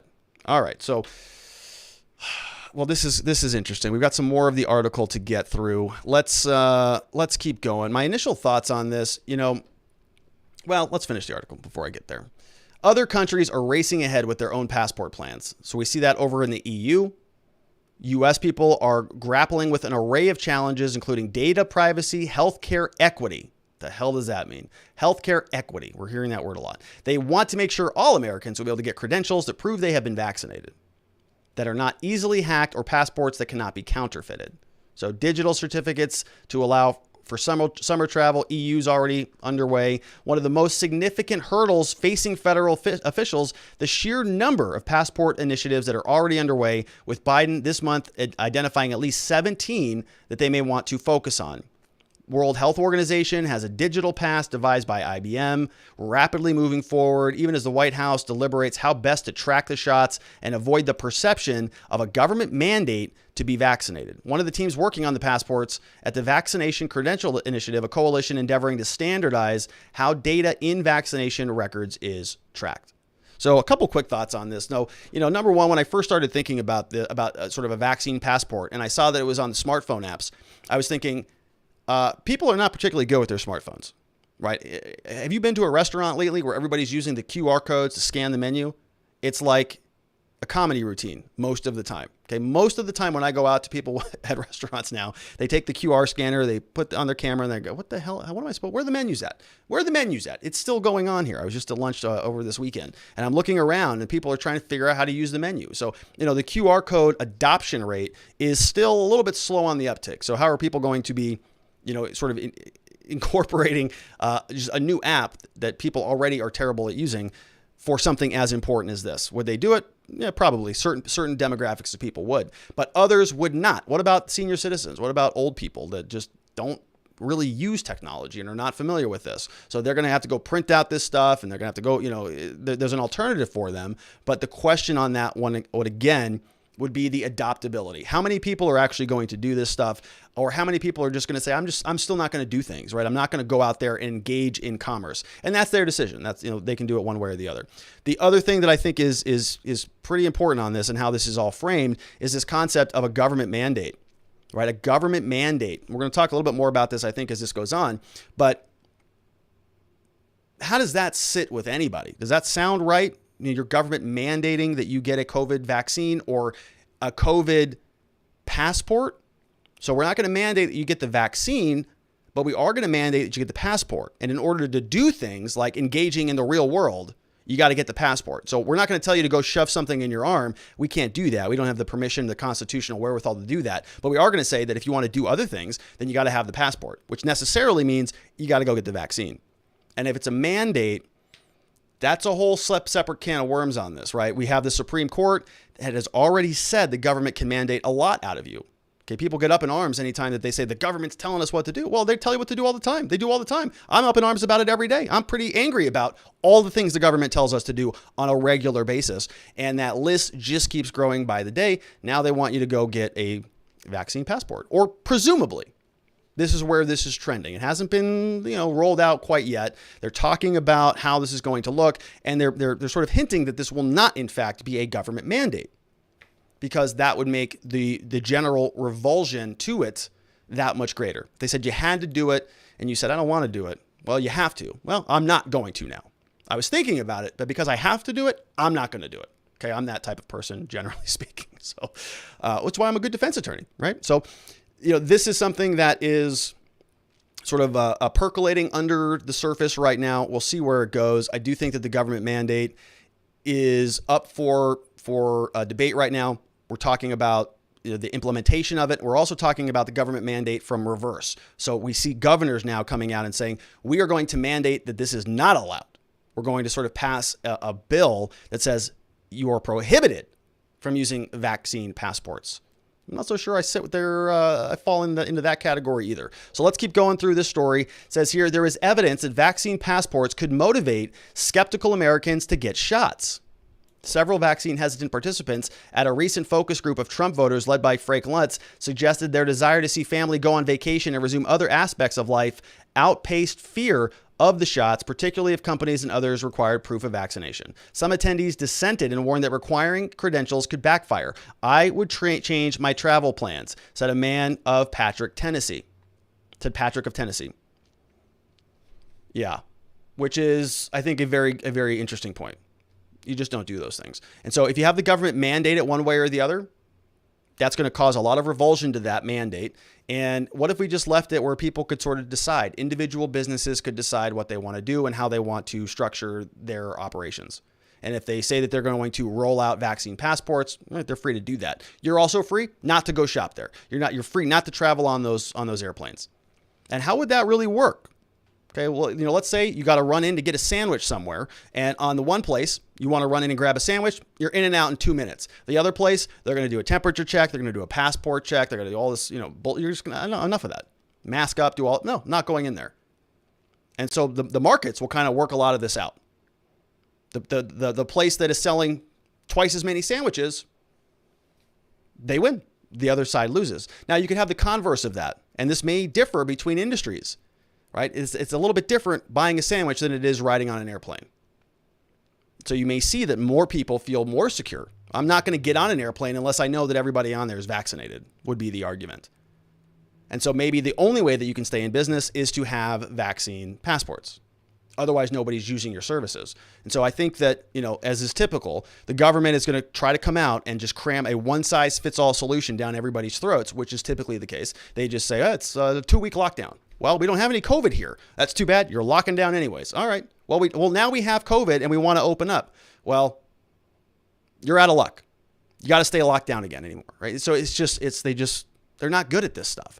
And so we'll see how this ultimately unfolds and how businesses make sense of it. Public health and ethics experts agreed that Biden administration needed to strike careful balance, encourage shots, and support private sector initiatives that don't put too much federal emphasis on looming passports.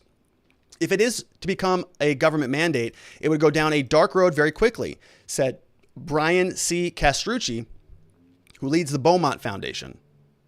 Balking at the vaccine says it becomes a credential. It becomes, quote, needing your papers, if you will. That could be dangerous. It could turn off people. It has to be that everyone can get it, and it's their choice, as it were, said Ezekiel Emanuel, a University of Pennsylvania bioethics expert who co-authored some journal article about the coronavirus. The one thing I am concerned is that some people won't be able to get vaccinated for a variety of reasons. Yeah, so you're going to have a whole separate segment of this country that doesn't want to get vaccinated because they've got autoimmune system disorders or they've got, very delicate, tricky bodies, and they just don't want to inject something, especially when they're not in a high-risk category. Are those people now going to be segregated and discriminated against because of that, because of their health precautions?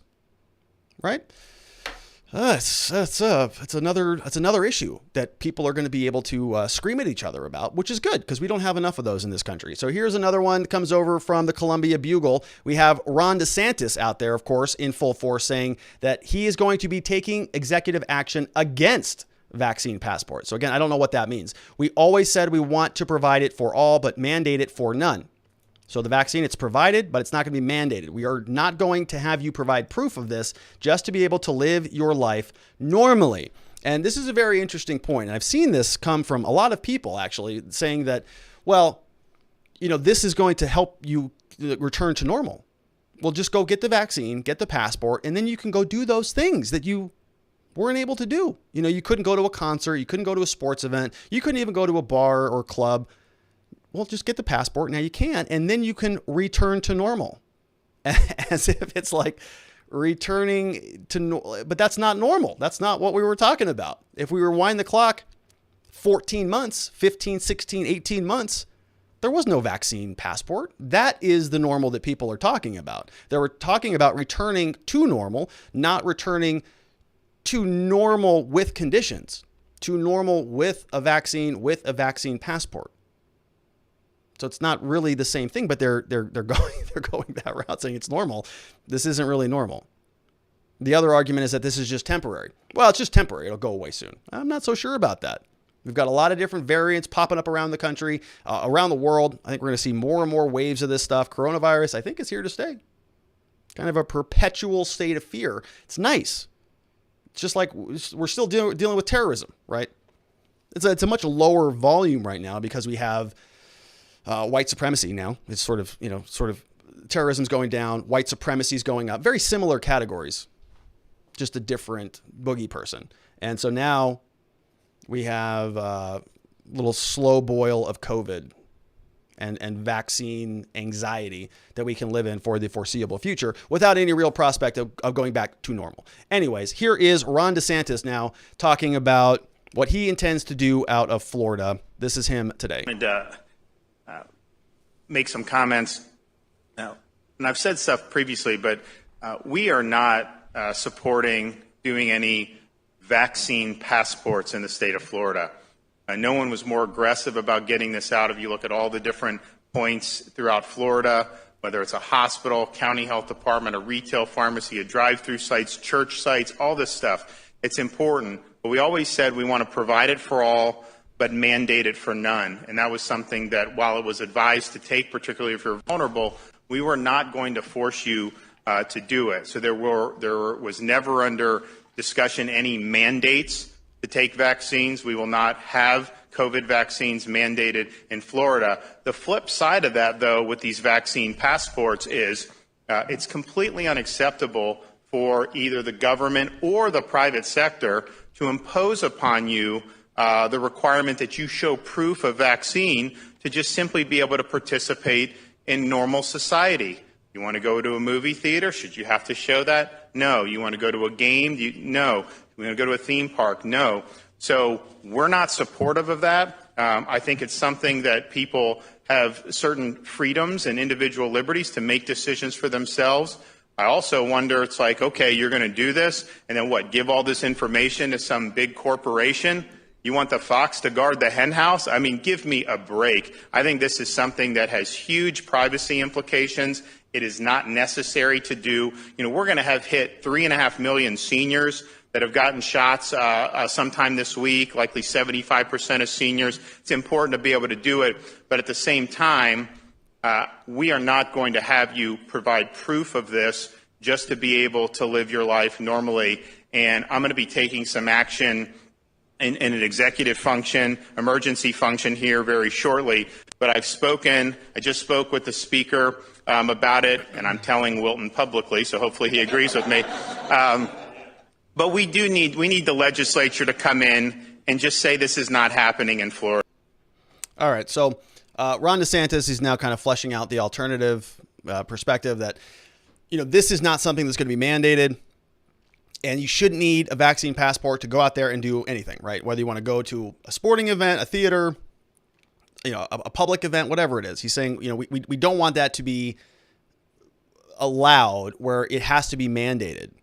And so he's kind of coming at it from, you know, it's another mandate. You can see this fleshing out on both sides. The government is telling you got to have a mandate. There's a mandate. You have to have a vaccine in order to go do these things. Or conversely, you have the government telling you, vaccine passports are not allowed. If you're a private business, you cannot even ask about it. Okay, that is private, personal information. We're not going to allow you to operate in business asking people for those things. And, I don't like really either one of those solutions, to be honest, right? I sort of run things through what I call the freedom filter. How do we give the most amount of people the most amount of freedom to conduct themselves according to, their own personal and responsible values, the things that they hold to be, dear and true. And as long as they're operating within the confines of the law, I don't really like the government telling people how to do one thing, how to comport on one side of the issue or the other side of the issue. And here it sounds like what Ron DeSantis is saying, he's going to sort of ban the ability to even talk about implementing vaccine passports into your lifestyle. And I'm just not sure how that fits. The reason why I sort of am a little bit more open to this than I might otherwise be is there's some interesting things happening in the crypto space or in the blockchain space where they're saying that you can have these sort of relationships where you can exchange information without being publicly identified. So you can use a blockchain and you can sort of do these handshakes between data that will anonymize your information in a way that you cannot be identified. And so I think that there may be some new novel implementations of identifying when you're with people who may have tested positive or may be vaccinated or whatever. And there are just some interesting applications that I haven't thought through yet. So I'm still sort of open on this issue. But when we have the government mandating things one way or the other, I don't like that as a general rule. So we're not sure, what DeSantis and his executive order look like, but if he's going to be mandating that businesses can't operate a certain way, I might have issues with that. We'll see how that turns out. First question comes over from watchingthewatchers.locals.com. This is from Liberty or Death, says, wife is from Hong Kong. You need papers to travel around China. This is absolutely not cool and is nothing but a slippery slope. Guess we should be happy we do not have to wear a scouse or sew anything on our jackets to show we are compliant. Number 2, anyone that does not see a problem with a vaccine passport to travel domestically is absolutely ignorant of history. Robert, you can claim a religious exception to vaccines for real issues like mumps, polio, etc., but for the Kung flu, we need to have a vaccine passport. Yeah, it is interesting, and I think that yes, this has a very high potential to devolve into that, sort of creating a separate class of people. You've got the vaccinated and the non-vaccinated. These people can do certain things. They are given special privileges by the government or by private businesses that are incentivized by the government. Right, we're going to allow you to do these things if you comply with these government mandates. And I got a big problem with the government telling you to do certain things, right? I've been pretty consistent about that, I think, on this channel. When they come through and tell you you have to go buy this or you have to go and do these things, that's a big problem for me. And we see that there's a strong framework in this country for that. I think that if they wanted to mandate and pass vaccine passports in this country, it's not even a hard thing for them to do. I think that they could do it. And honestly, I think the Supreme Court, you could go back through Supreme Court precedent, and I think you can make the argument for it. I think they could mandate vaccines, to be honest, because the amount of power that our federal government has given themselves in the legislative branch, the executive branch, but by a death by a thousand cuts through the Supreme Court also. Just, slow whittling away of individual liberty in favor of government power. And you've seen this sort of trickle down. We see, obviously you have to pay taxes, right? You have to pay taxes. If you don't do that, you go to jail. You have to buy a certain product. The federal government mandates that you buy a certain product. It's called healthcare. And that was imposed through the Supreme Court by John Roberts. Called it a tax. Government has a lot of power to tax you. But healthcare is not a tax, it's healthcare. Yeah, but it's close enough. So we're going to extend the government's inherent power to tax you into you going and buying a product, which is healthcare. Okay, well, if you can mandate that somebody goes and buys healthcare, how far away are you from saying, well, it's a vaccine? We already have to go buy healthcare. And a lot of that's being was whittled away by Trump, but the framework is still there. The individual mandate, there's a lot of that there in the Supreme Court. Whether Obamacare is an afterthought at this point or not, that case still exists. The Supreme Court said it's constitutional because it's a tax. You have to go buy healthcare, otherwise you get penalized. So they could easily just sort of, logically extend that into you have to go get a shot. Or we're not going to mandate that you put something into your body, but we're going to mandate that you have to have a vaccine passport. And they can use that under the Commerce Clause, all sorts of different clauses. And I agree with you, liberty or death. I think it is a very, very slippery slope. Joe Snow says, I don't show ID unless I'm reasonably suspected of a crime until Congress passes a law that says being unvaccinated is a crime, at which point that's a different discussion. I don't need to show anybody papers for any reason. Yeah, I agree with you on that, Joe. And I love it. I love the energy. I love the enthusiasm. You know, if you are pulled over by a police officer, at least here in Arizona, you got to give them, you know, ID and identification and license, registration, and proof of insurance. So just keep that in mind. You know, people will sometimes do that on the side of the road. Doesn't typically work out well for them. But I understand your point, the bigger picture here. You know, it's, look, if I'm going to go to a sandwich shop and they're mandating that I show a vaccine passport, I'm not going to go there anymore. Right? Even if I did get the vaccine and I had it, not going to do it. That's not the people I want to do business with. And fortunately, most of this country is going online these days, and a lot less stuff is happening in the real world. So, you know, a lot of this stuff I think is just going to become sort of academic. And the people who want vaccine passports, they can organize vaccine passport events. And the other people who want to live with a little bit of sense of personal autonomy and not fall into the herd with the other sheeple out there in the world, well, they'll go do their things. And that's okay. Nothing wrong with that. They can have a lot of fun doing it as well. Be Brave says, if the vaccine protects people, why should they care if I don't take it and get sick? I'm not hurting them.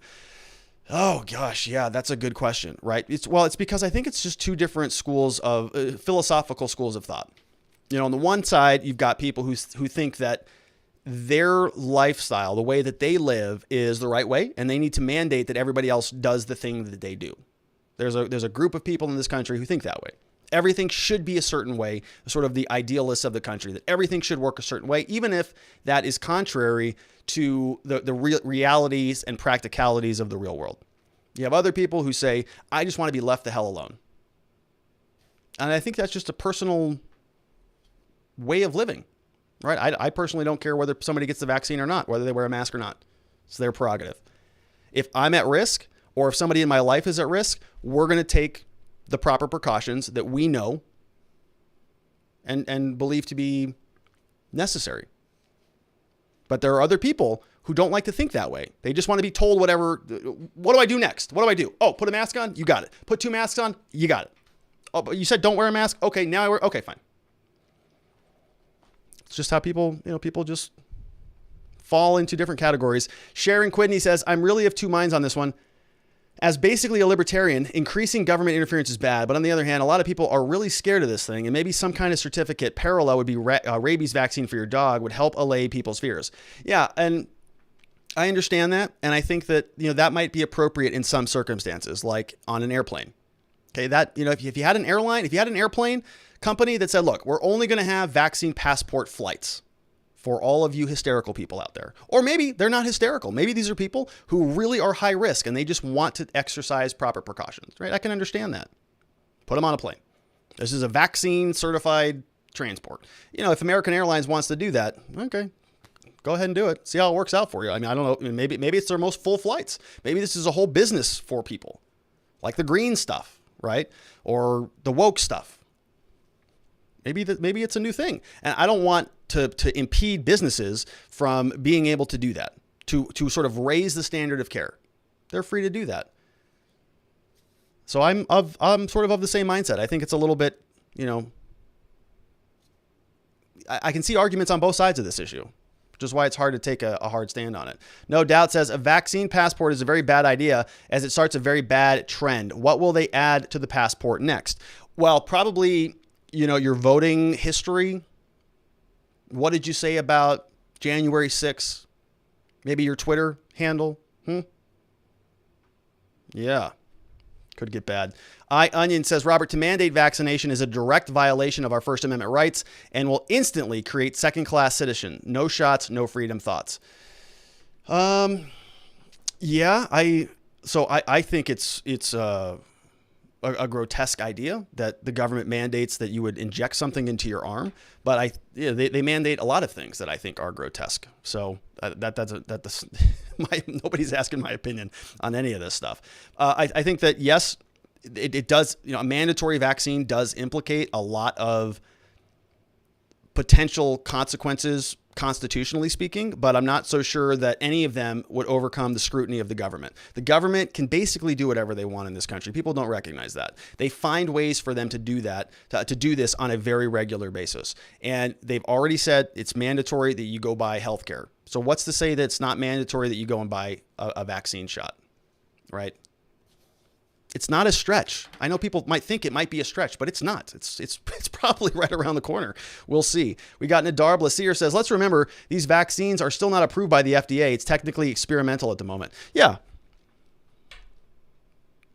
But it makes people feel good, Nadar. It makes them feel good. I got my shot. Got a sticker. Hey, look at me. Hey, look at me. I got a shot. All right. Good. Glad you feel good.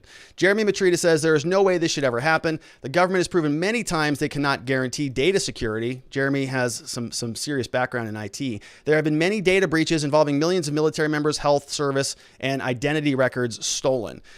You know, I was thinking about this too. Is the data security, is the privacy thing, is that really an argument anymore? I mean, truly, you know, I like my privacy. I'm a pretty private person when I'm not, you know, in front of the camera, but is that really a thing? Like, we have phones and smartphones, smart systems, smart speakers, everything going on all over the place. All your data is gobbled up. This is just one more little checkbox. Not a good thing. I'm not happy about that. But it's like, okay, so what? What else is there? If a vaccine passport seems reasonable to the government, why is voter ID considered a hardship? Yeah, that's a good question. It's a great question. It's an excellent question. Well, one is because one gives them more control and more leverage over your lives. The other one gives them less power and more ability to maintain power. So it's not even about enacting the appropriate standards evenly across the board. It's about whatever serves the people in power, whatever serves their interest at the particular moment. NY Renal MD says you cannot touch people without showing proof of vaccine from law enforcement to healthcare. You cannot touch people without showing proof of vaccine from law enforcement to healthcare. Yeah, I know. It's a sad state of affairs, my friends. Last one on this segment is from Liberty or Death. Says, if they decide to pass the vaccine passport, how likely do you think it would be that they would require it for lawyers in order to go to court? Very interesting question, Liberty, and we're actually debating this at the office right now. We've had this conversation already about what we're going to do if this is required, and it's not going to go well. Okay, if the courts tell us that we have to, have a vaccine to go into court, it's not going to be a fun conversation. I don't think that they're going to do that, because now we're talking about some serious issues, some major due process issues. It would muck up the entire legal system. And it's not just me, by the way. There are other defense attorneys out there. We already have a ton of problems with COVID, a ton of it, because they want you to wear masks. You see what's going on in the Chauvin trial. They've got, plexiglass all over the place. You've got masks on people. It's a problem. Attorneys have developed a particular skill set to perform their craft in a certain way. We go into court, we look at people's faces, we are able to make arguments, we don't have a bunch of stuff blocking ourselves, we're able to walk up, get close to the juries. People have been doing this for 40 years. And suddenly they just sort of change the entire ballgame? Okay, that's okay.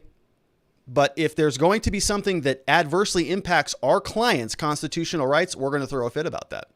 Right? This is not one of those situations where you just say, yeah, well, just deal with it. Right? If you go into the grocery store, you don't want to wear your mask, just deal with it. You're going in to buy a box of cereal. That's not the end of the world. When somebody's on trial and going to prison for the rest of their lives, yeah, we're going to throw a big deal about wearing masks. Okay? We're going to throw a big deal about social distancing and all of these things, because if that makes it less likely for us, or makes it us less effective at doing our jobs, we're going to throw a stink about it. And so if they're going to say that you have to, do all, go take a vaccine, show a passport, and do all this stuff in order to do our constitutional duty of representing our clients, that is not an appropriate requirement in order to practice law. We've already been licensed. We're healthy. I'm avowing to the court, I'm healthy. I'm coming in there. And a denial of that would lead to a big cascade, and attorneys across the country, I think, would have a little nuclear explosion. So we'll see where that goes. All right, vaccine passports, good stuff. Woo. All right, so let's change gears. We got 2 more segments. Woo. All right. Ghislaine Maxwell New charges. We have another victim. Alleged victim number 4 is just coming out of the woodworks. We have a superseding indictment that was filed in the Southern District of New York. Ghislaine Maxwell, as we know her to be Jeffrey Epstein's number 2, she's facing 2 additional counts for 1 additional victim. 2 charges include sex trafficking conspiracy and sex trafficking of a minor, which means we have a new indictment to go through. A superseding indictment basically replaces the old indictment. So she's already been indicted, and we've already gone through that. Superseding indictment is like, it's like turning in your second draft. Okay, you know, remember in school, you write a book report, you take that to your teacher, it's your first draft. All right, this is kind of terrible. Take it back, son, and go back out there and write a second draft. Write it better this time. You come back in. All right, it's a little bit better. Add a paragraph, tighten up your closing argument, your introduction, your conclusion. You have your 3 bullet points. We all remember how to write essays. You bring that back into the teacher. They say, much better. Okay, this is complete. This is what I was looking for. C- goes up to an A-. Nice job, little Robbie. Okay, so same thing here. They already had an indictment. They already had a number of charges. They're turning in a second draft. It's a superseding indictment. It's going to throw out the old indictment. And this is going to detail a lot of the same stuff that we've already covered, stuff we already know, but it's just going to add in a couple paragraphs, just like you did in your grade school essay. And we're going to learn we've got new charges and a new victim. Previously we had 3 victims. Here we have 4. So this article came over from lawandcrime.com, written by Adam Classfield, posted today, said prosecutors have added 2 new charges against Ghislaine Maxwell in her case of grooming and abusing young women and girls for Jeffrey Epstein's empire of abuse. New counts and charges includes, as I said, sex trafficking conspiracy, sex trafficking of a minor from at least in or about 2001 up to including about 2004 in the Southern District of New York and elsewhere. They're saying that her and Epstein did do all of these things, to wit, sex trafficking of minors, says the superseding indictment. We'll do a little bit of background, and then we're going to go through the indictment itself. So we've got, shortly after the grand jury returned the verdict on new charges, prosecutors explained the changes between the indictments in a memo filed later in the day. The new indictment prolongs the length of the alleged conspiracy, so it extends the dates, and then it adds minor victim number 4. Count 1 of the S1 indictment alleged this conspiracy lasted in or about 1997. Count 1 of S2, so the superseding indictment, says that it continued through in or about 2004. So we can see sort of the bookend was from 1994 to 1997. Now they're extending that way out to 2004, and it specifically identifies a 4th victim, minor victim number 4, who was a victim of the conspiracy between 2001 and 2004, said Maureen Comey in her 4-page letter. Both additional counts include allegations involving minor victim number 4. The trial has been scheduled for July. Prosecutors say that they will help ensure the defense has adequate time to prepare for in light of the new charges. They also said, additionally, in order to ensure that the defense has adequate time to prepare for trial, the government intends to begin its production to the defense of non-testifying witness statements by April 12th, 2021, approximately three months in advance of the trial. So they're going to have plenty of time to work through it. They're still going to object to the end of the world. This production will include the statements of more than 250 witnesses related to the investigation of Jeffrey Epstein and his associates in the government's possession, whom the government does not currently expect to testify to call at trial. The government is continuing to review its files for witness statements and will produce any additional non-testifying witness statements that come to light on a rolling basis as promptly as possible in advance of trial. Note, this story initially stated the charges had been doubled, but the initial indictment against Maxwell had 6 counts, not 4. All right, so it got bumped up to, it looks like, 8 counts. All right, so new charges. Trial is looking like they're still scheduled for July. 250 witnesses. Many of these people are not even going to be called at trial, but they still have to disclose them. They still have to tell the government or tell the defense who these people are, what they've investigated, and make sure that the defense has them available in their log so that they can go and do their own interviews, so that they can do their own investigation. What did these people say? What did they have to say? Because there might be something in there that is exculpatory, that might tend to show Ghislaine Maxwell is actually not as guilty as everybody says she is. And so they have to be on notice that the government talked to these people. They're in the scope of the case. Disclose that to the defense, and then the defense, I guarantee you, they're going to go talk to all 250 of those people. They are doing everything humanly possible in this case. Even stuff that is not humanly possible, they're doing. They are sinking so much time and money into this defense. It is impressive, very impressive. And so now they just got a whole new can of worms that they can open up and just dump out right in front of the court and say, look at this. This is 250 witnesses. I got to go and interview all these people. I have to go investigate all this. We need more time, number one. And since we need more time, guess what else we need? Ghislaine Maxwell released. You know what this means, folks? There's going to be a fourth request for bail. I bet there is. I'm guessing right now that there is a fourth request for bail. She just got denied her third request. And so now this is a material change in circumstances. There's a new indictment. There are new charges. There's a new victim. And there's 250 additional witnesses that they have to call. They're going to submit a new request for bail. I can guess that that's going to come in conjunction with another continuance. Maybe they're not going to ask for a continuance. We'll see. Anyways, they're going to ask for bail again. I would expect that to come in about two months, maybe 30 days, maybe 60 days. Let's go into the superseding indictment. This is what it looks like. You can see here, this was filed today, March 29th, page 1 of 24. We're not going to go through the whole document. As I said, it's a superseding indictment, which means this is going to supersede the original indictment. It's going to get rid of that old one and bring in this new one, which is going to cover all of the old stuff and the new stuff. So here we see count 1, conspiracy to entice minors to travel in illegal sex acts. Looks like the victims were as young as 14. Many of them were under the age of 18. Got all that. We got Ghislaine Maxwell caused minor victims to travel. She wanted to conceal her crimes. She did so while providing oath under oath in 2016. So we've got this, efforts to conceal statutory allegations. You can see here from at least 1994 up to 2004. So this is when the bookend got expanded. So it used to be like this, and now they just expanded it. They just kind of put that way out here to 2014. Epstein, they all conspired. It was part of the object to coerce them into sexual activity. Overt acts between 1994 and 1997. We got victim number 1. Between 1996 and onward, we got minor victim number 1 again here. 1996, minor victim number 2. 1994, we got minor victim number 3. Then down here, we see this paragraph is the new victim. Between in or about 2001 and in or about 2002, minor victim 4 was under the age of 18. Maxwell invited minor victim 4 to travel from Florida to a place outside of Florida with Epstein. So there you go. Count number 2. Let's see. We've got a minor to engage in illegal sex acts. So that is all, looks like mostly the same stuff. 1997, coercion. Transport minors with intent to engage in sexual activity, again from 1994 to 2004. Moving to conspiring against the victims. Count 4, once again, is criminal sexual activity with transportation of minors. So a lot of this, again, we're seeing minor victim number 1 down here. Let's look over here. We've got sex trafficking with minors. We also have commercial sex acts. Not seeing any specificities about the victims. So sex trafficking of a minor, that's also count 6.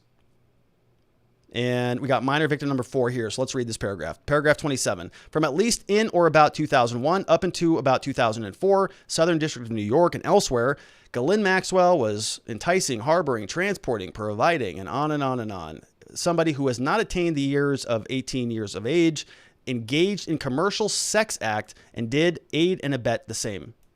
She was less than 18, one commercial sex act with Jeffrey Epstein. Okay, so minor victim number 4 was engaged with Jeffrey Epstein. And there's some questions about that because Ghislaine also allegedly participated in this, as did a number of other men. So they're specifically referencing that this one went back to Epstein, not the others.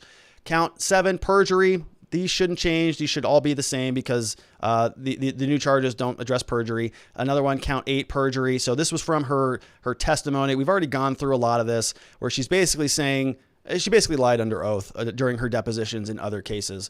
So here, forfeiture allegations. They want her to forfeit any material. You can sign over here that this was signed off on by Aubrey Strauss, United States Attorney, foreperson of the grand jury. So if any of it's forfeitable, they're going to forfeit it. All right. So short update, new charges. We know that there's going to be 250 additional witnesses who are going to be disclosed to the defense. So this case is just getting more and more complicated.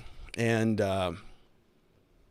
will be interesting. All right. Questions over from watchingthewatchers.locals.com. Go check us out over there. Liberty or Death says, with a superseding indictment, do they have to sit another grand jury, or is it just an amended complaint type thing? If it's an amended complaint, what is the time period for a government? So it should be an entirely new jury panel, because they're sort of interfacing the charges together, right? They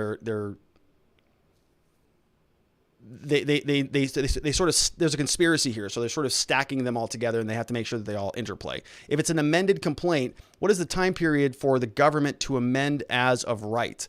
I'm not sure that there's a limitation on that time period. This is in federal court. So I'm sure there's, I don't know. I don't know what the answer to that question is. Honestly, I don't know if there is a limitation on that. You can see certain situations where the government can amend complaints up until the day of trial in some situations. It just kind of depends on what the amendment is about. We just saw that they sort of added, or no, that didn't happen in the Chauvin case. There are situations where the government will amend, if they need to correct some things, like if they cite, let's say civil procedure, right? 12b6. You probably remember that from civil procedure. So you go through 12b6. Well, it's the wrong subsection. It shouldn't be 12b6. It should be 12b7. All right. So they go in and they amend that. And I'm not sure that there is a time limit on when the government has the last opportunity to do that. I don't know the answer to that question. Is a good one. We got iOnion says, Robert, to speak to your comments about lawyers wearing masks, a lady lost her personal injury case because her lawyer would not wear a mask. Thoughts?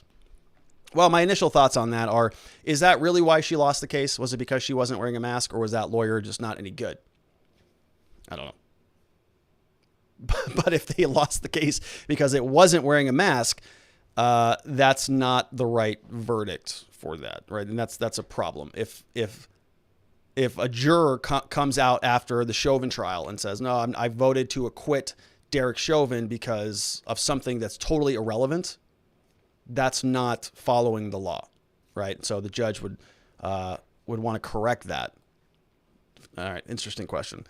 Okay, so last segment of the day, before we wrap up out of here, we have the Sixth Circuit Court of Appeals issued a ruling on Friday that grants a victory to Nicholas Merriweather, who is a Christian professor who was challenging the use of gender pronouns. What the heck are we talking about here? This story is an interesting one. It comes over from lawandcrime.com. Once again, the Sixth Circuit Court of Appeals on Friday ruled in favor of somebody they call a devout Christian, a professor who was disciplined because he refused to refer to students by their preferred pronouns after a 2016 directive at a small state university in Ohio ordered him to do so. So this guy's a professor. He is teaching at a university called the Shawnee State University. He's been there for 25 years. He taught courses in philosophy, religion, ethics, and the history of Christian thought. Court of Appeals on Friday found in favor of him. He was disciplined because he did not call students by their, quote, preferred pronouns. Interesting case. The court held that university officials in a lower federal district court failed to recognize the professor's First Amendment rights. So it's a free speech case, to free speech and the free exercise of his religion. By so holding, the court decried the notion that the university, quote, might wield alarming power to compel ideological conformity. So you have a federal court of appeals basically backhanding a smaller university saying, you look like you're sort of trending towards compelling ideological conformity with some of your rules. That's a violation of the First Amendment. Your right to free exercise of your religion and your right to free speech. The professor, Nicholas Merriweather, strives to live out his faith each day. The Sixth Circuit opinion reads, as such, his religious convictions influence how he thinks about human nature, marriage, gender, sexuality, morality, politics, and social issues. Merriweather believes that God created human beings as either male or female, and that sex is fixed in each person from the moment of conception, and that it cannot be changed regardless of an individual's feelings or desires. According to the Sixth Circuit, the university directive said that any professor who refused to use a pronoun that reflects the student's self-asserted gender identity would face discipline. When Merriweather questioned officials about what role his own beliefs played in what he was allowed to say, he was told he must call students what they wish to be called, regardless of his own convictions or views on the subject. You got a professor Says, I'm very religious. I teach history of Christian thought. I teach philosophy. I teach ethics. I teach religion. And my religion tells me God created two genders, human beings, born, man and women, male and female. School, college, university says you have to call people by whatever they want to be called. He says, but that goes against my religion. They say that's too damn bad. You must call them what they want to be called, regardless of your own convictions or views on the subjects. Merriweather says, the school said, by forbidding Merriweather from describing his views on gender, even in his syllabus, he silenced a viewpoint that could have catalyzed a robust and insightful in-class discussion, said the court. So he couldn't even mention this on the syllabus, which they are looking to as a bummer because they could have talked about it. Court described Merriweather's superior, Jennifer Pauley, as derisive and scornful, which sounds like somebody in academics, in academia. According to the court record, Paul told Merriweather that, quote, Christians are primarily motivated out of fear and, quote, should be banned from teaching courses regarding that religion.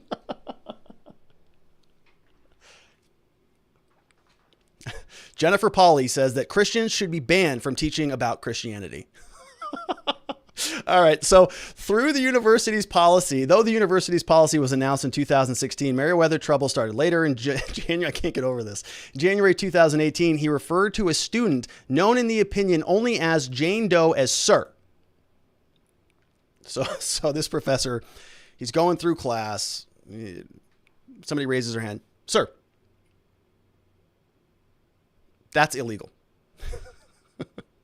That's because he's Christian, and Christians are primarily motivated out of fear. So that addressing, sir, was just totally unacceptable, reprehensible conduct. Actually, we're gonna dive into it. No one at the time, no one would have assumed that Doe was female based on Doe's outward appearances. So he says, sir. Nobody would have known that that was not a sir. That she was in fact female based upon his outward appearances. That didn't last long. The student, who continued to attend class, complained again. University told Merriweather that he would be forced to call the student a female, says the court opinion. University refused to allow Merriweather to place a disclaimer in his syllabus, which stated that he would only refer to students by their preferred pronouns under compulsion. So this guy's got an attitude, and I love it. So he wanted to add into his syllabus, hey, I'm going to call you by your gender preferred pronouns. We have this policy here at our university, Woke U, that says I got to call you by your your preferred pronouns. No problem. I'm going to do it, but I'm only doing it because I'm under compulsion, and it's in violation of my religion, but because I'm being compelled to do this, he wants to put it in the syllable. And he wants to add in a disclaimer. It says, setting forth his personal and religious beliefs about gender identity. The college rubbished that suggestion as a violation of its gender identity policy. So he wanted to say, I'll call you that under compulsion, and I'm going to detail my religious beliefs. But the college said, nope, got to get that out of your syllabus. Merriweather continued calling the student by her last name. He slipped up once but corrected himself. The student remained in class and received, quote, a high grade for very good work and frequent participation in class discussions. The same student complained again. College initiated what the Sixth Circuit referred to as a less than thorough investigation. Quote, aside from Doe and Merriweather themselves, none of the witnesses testified about a single interaction between the two. So you have a very, very upset student, female student, unhappy that they got called sir. Nobody really can even talk about it. No witnesses even came in and testified about it. But one student complained a number of times, and this is what happened. Merriweather was never discharged, nor was his pay cut. He sued because he feared those actions were imminent. Good move. Reprimand letter in his file would also make it difficult for him to obtain employment elsewhere, he said. His case alleged violations of free speech, free exercise clause of the First Amendment, due process and equal protection clauses of the 14th Amendment, the Ohio Constitution, and his contract with the university. Student known as Jane Doe and an organization known as Sexuality and Gender Acceptance intervened. Federal judge recommended throwing the case out. So the professor sued. He's the one who brought the claim. And the gender acceptance and sexuality people, they got involved, and the court tossed the case. Federal district court agreed. Sixth Circuit flipped the matter and sent it back. resulting appeals court opinion in Meriwether versus Hartop was written by Judge Amul Thapar, a Donald Trump appointee, Federalist Society contributor, senior judge, George W. Bush appointee, and Joan Larson, another Trump appointee, were the 2 judges on the 3-judge panel. And so this is sort of a small ruling. We're going to see if the whole court hears it. But right now, this is a victory for this professor. Judges held that the district court botched the law when it decided that Meriwether was not protected by the First Amendment while teaching in the classroom. So the district court said, no, you don't. What are you talking about?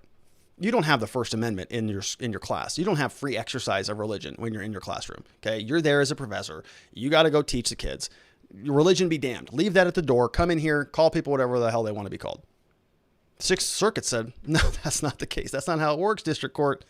It's a little bit more robust than that, the First Amendment. So let's take a look at this opinion. We see here that this one was submitted here for the Sixth Circuit, recommended for publication. We got Nicholas Meriwether, who's the professor suing Francesca Hartop, Watson, Williams. We've got trustees of the Shawnee State University. Then we've got other people in their official capacities. We also have intervenors from the Sexuality and Gender Acceptance. This is appeal from the U.S. District Court, so a lower level court out of Ohio, argued November 19th last year, decided a couple days ago, March 26, 2021. We see the attorneys down here listed, circuit judges, a lot of other attorneys, a lot of attorneys involved. National Center for Lesbian Rights. We've got, who else? A lot of law firms. Alliance Defending Freedom, Kidd and Erling law firms, Independence Law Center, University of Notre Dame. We've got Billings Law Firm. Arizona's in here making the list. Okay, so let's go into the opinion. See if we can break this down. Circuit judge. Traditionally, this is from the Donald Trump appointed judge, Circuit Judge Thapar. Traditionally, American universities have been beacons of intellectual diversity and academic freedom. Not when I was there. They have prided themselves on being forums while controversial ideas are discussed and debated. They have tried not to stifle debate by picking sides, but Shawnee State chose a different route. It punished a professor for his speech on a hotly contested issue, and it did so despite constitutional protections afforded by the First Amendment. The district court dismissed the professor's free speech and free exercise claims. We see things differently. We reverse. District court decided this case on a motion to dismiss, so we're going to review this in a light most favorable to the plaintiff, which means the professor sued. Defense filed a motion for a motion to dismiss. The court granted that. So they're going to revisit that and they're going to say, all right, now let's take this. It got dismissed against the professor. Let's review it. And we're going to look at it in a light most favorable to the professor because they just got shafted. So we're going to review it from their end. This means that we must accept the complaint's factual allegations as true and draw all reasonable inferences in Meriwether's favor. So they're looking at it from his point of view. Under this standard, we must reverse the district court's dismissal unless it appears beyond doubt that the plaintiff can prove no set of facts in support of his claim would entitle him to relief. So they're going to review it. They're going to look at everything that's true for Meriwether because the case was dismissed. It wasn't even heard on the merits. It was just dismissed. The judge just said, no, get it out of here. Right? They're going to review it in a light most favorable to the person who had the case dismissed against them. Meriwether continued to teach students without incident until 2018. On the first day of class, he was using the Socratic method to lead discussion in his course on political philosophy. And the Socratic method is something that you use in law school. I mean, I had most of my classes were in the Socratic method. It's questions. Just asking questions. So in law school, it's kind of stupid, but this is just how they do it. You know, they don't actually really teach you much of anything. You kind of have to learn a lot of that stuff on your own, but they help you work through it. So they'll tell you to read a case or a couple cases. You'll read them. You'll learn almost nothing because you don't know the law. You kind of piecing it together. I mean, they make it really difficult rather than just going in and saying, hey, look, we're going to do math today. 2 + 2 = 4. Here's why. You count 1, 2, 3, 4. You got 2 over here. You add another 2. That's 4. Doesn't work like that in law school. It's like, all right, well, what's the value of counting? What are the ways that you can count? Are there any tools that you could use to do that counting? Okay. How about you? Do you have any tools? Well, what do you think about his tools over there? And you go, Mr. Johnson, Mr. Gruler, Harry, Sam, Jennifer. What do you think about his interpretation of that? What's the importance of addition? And what can you do? What are the consequences of that? What if we all added on a daily basis? Would society fall apart? Well, what do you think, Mr. Johnson? Right. And it's that style of learning. And then eventually somebody says, well, we need, I think we need addition because it's important for our economy and people can't do business if they can't add things. And I go, oh, yeah, see? So turn your pages to page 47. That's where Justice whatever said that. And he goes through and it's this old language from 200 years ago that nobody understands. And you go, oh, okay. So addition's good. Great. That's the Socratic method. And it's pretty valuable. It's a good exercise for your brain. It's not just reading and regurgitating facts. And they want to drive that out of you. It's annoying. It's very frustrating, but it's pretty good. And you get a lot of that in law school. So this guy was trying to do the same thing. Use the Socratic method to lead discussion in his course on political philosophy. While using that method, he addresses his students as Mr. or Miss, which is exactly what happened in law school, because he believes his formal manner of addressing students helps them view the academic enterprise as a serious, weighty endeavor. And it fosters an atmosphere of seriousness and mutual respect. He has found that addressing students in this fashion is an important pedagogical tool in all of his classes, but especially in political philosophy, where hearing the students discuss many of the most controversial issues of public concern. In that first class, students Meriwether called on was Doe, one of the first, in a first class. According to Meriwether, no one would have assumed that Doe was female based on Doe's outward appearances. Thus, when Meriwether responded to a question from Doe by saying, yes, sir, this was Meriwether's first time meeting Doe, and the university had not provided Meriwether with any information about Doe's sex or gender identity. So, I mean, this happened a 1,000 times in law school. Raise your hand. Yes, sir. Yes, ma'am. Right? Because you got a big class of people. You don't know everybody's name. Yes, sir. What do you?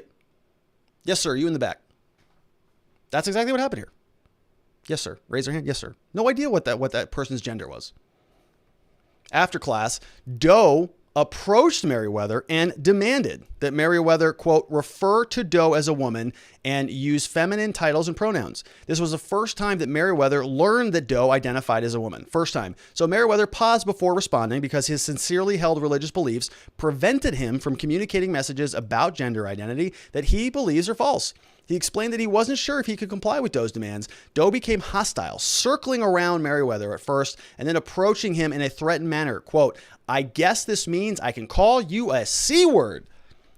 That is not ladylike behavior, by the way. Not at all.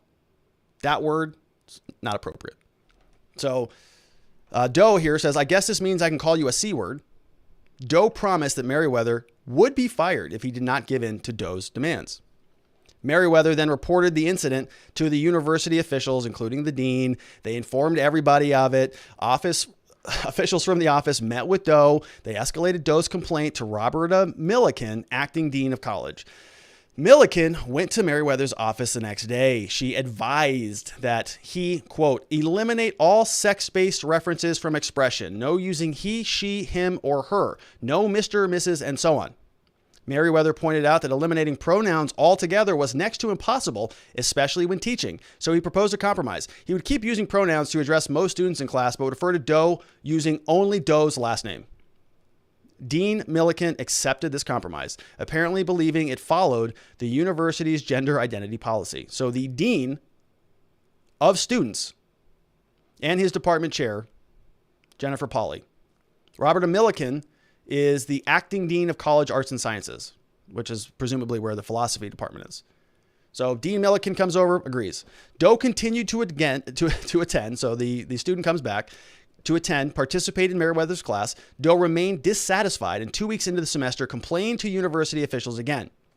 So Dean Milliken paid Meriwether another visit. This time, she said if Meriwether did not address Doe as a woman, he would be violating the university's policy. So rather than saying Mrs. Doe, he's just saying, hey, Doe. Yes, sir. Yes, ma'am. Yes, madam. Yes, gentle sir. Doe. What do you got? Doe, you're up. What do you think about that? Soon after, Meriwether accidentally, referred to Doe using the title Mr., before immediately correcting himself. Around this time, Doe again complained to the university's Title IX coordinator, threatened to retain counsel if the university didn't take action. So Dean Milliken once again came to Merriweather's office. She reiterated her earlier demand and threatened disciplinary action if he didn't comply.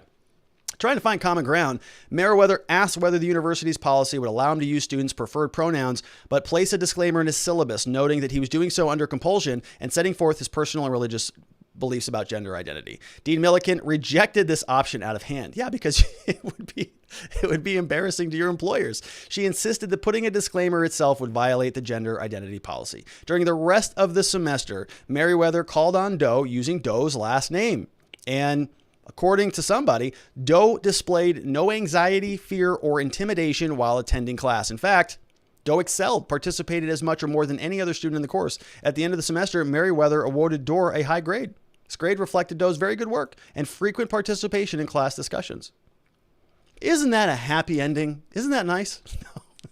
There we go. As semester proceeded, Merriweather continued to search for accommodation of his personal and religious views that would satisfy the university. Shawnee State was not willing to compromise. After Dean Milliken's final meeting with Merriweather, she sent him a formal letter reiterating her demand, address Doe in the same manner, quote, as other students who identify themselves as female. And they have this cited here. The letter said if he did not, the university may conduct an investigation. He would be subject to informal or formal disciplinary action. So they gave him a threat, a formal disciplinary action threat. Then just a few days later, and without waiting for a response from Merriweather, Milliken announced that she was initiating a formal investigation. Yeah, so this lady has no idea what she's doing. She claimed that she was doing so because she received another complaint from a student in Merriweather's class. The complaint was again from Doe. Merriweather asked whether an accommodation might be possible given his sincerely held beliefs. Milliken shot him down, said just have two options. Stop using all sex-based pronouns in referring to students, a practical impossibility that would alter the pedagogical environment in the classroom, or refer to Doe as a female, even though doing so would violate his beliefs. So both those sound pretty not okay for him, right? You're somebody who says, I have a religious belief. I know there are people watching out there going, it's just a pronoun, who cares? Well, the problem is it's connected to somebody's deeply held, sincerely held religious belief. And that's important. It may not be important to you, but it's important to other people who have those religious beliefs. It's not just a joke. These aren't people just walking around just going, well, I'm just not going to call somebody by their pronouns because it makes me feel good because I'm an a-hole and I like to be pejorative to people and call them the wrong pronouns. Right? I'm not getting the sense from this guy at all. I'm getting the sense from this guy that he wants to have some real conversations and he has a sincere religious belief. You might disagree with it, but he does have that. And he is trying to facilitate a conversation in a class that has some very documented benefits in the Socratic method. It's something that is commonplace across this country. I went through it in law school for 3 years. I'm sure many other people who watch the show did. Liberty or death is probably right in the middle of it right now, because it happens all the time. It's the Socratic method. And so now what's happening is the school is coming back and saying, no, you can't conform to any of those rules. You have to follow our rules. And one of those options for you, it's to alter the nature of your entire classroom. You can just stop with the using names. So you can't use Mr. or Mrs. So that would require the professor then to know everybody's name. I don't know how big these classes are. Maybe that's a feasibility. Okay, if you got 400 kids in a class, then that's not going to happen. A lot of universities do, but this is a small university, so maybe this is a small class. And rather than going around to every student and saying Gruler, Cummings, whatever, right? You use the nice term, the polite term, Mr. Gruler. Hey, Mr. Gruler. Yes, Mr. Gruler. Yes, Miss Johnson. Yes, Miss Smith. Yes, Miss Harry. Okay. In this case, they're saying you got to change the entire structure of how you do your classes to get rid of that. So that doesn't make much sense as being a professor, or just violate your religion. Just get rid of those. Just do things that are directly contrary to your religion. Both are pretty bad options.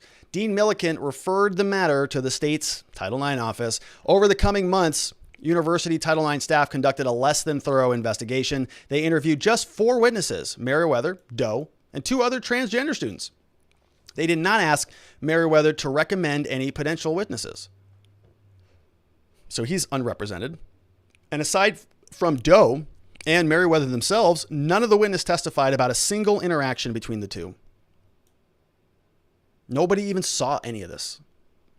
Shawnee State Title IX office concluded that Merriweather's disparate treatment had created a hostile environment. In violation of the policy, they prohibit discrimination, and they define hostile education environment as, quote, any situation in which there is harassing conduct that limits, interferes with, or denies educational benefits or opportunities from both a subjective, the complainant's, and an objective, reasonable person's viewpoint. They're trying to get very clever.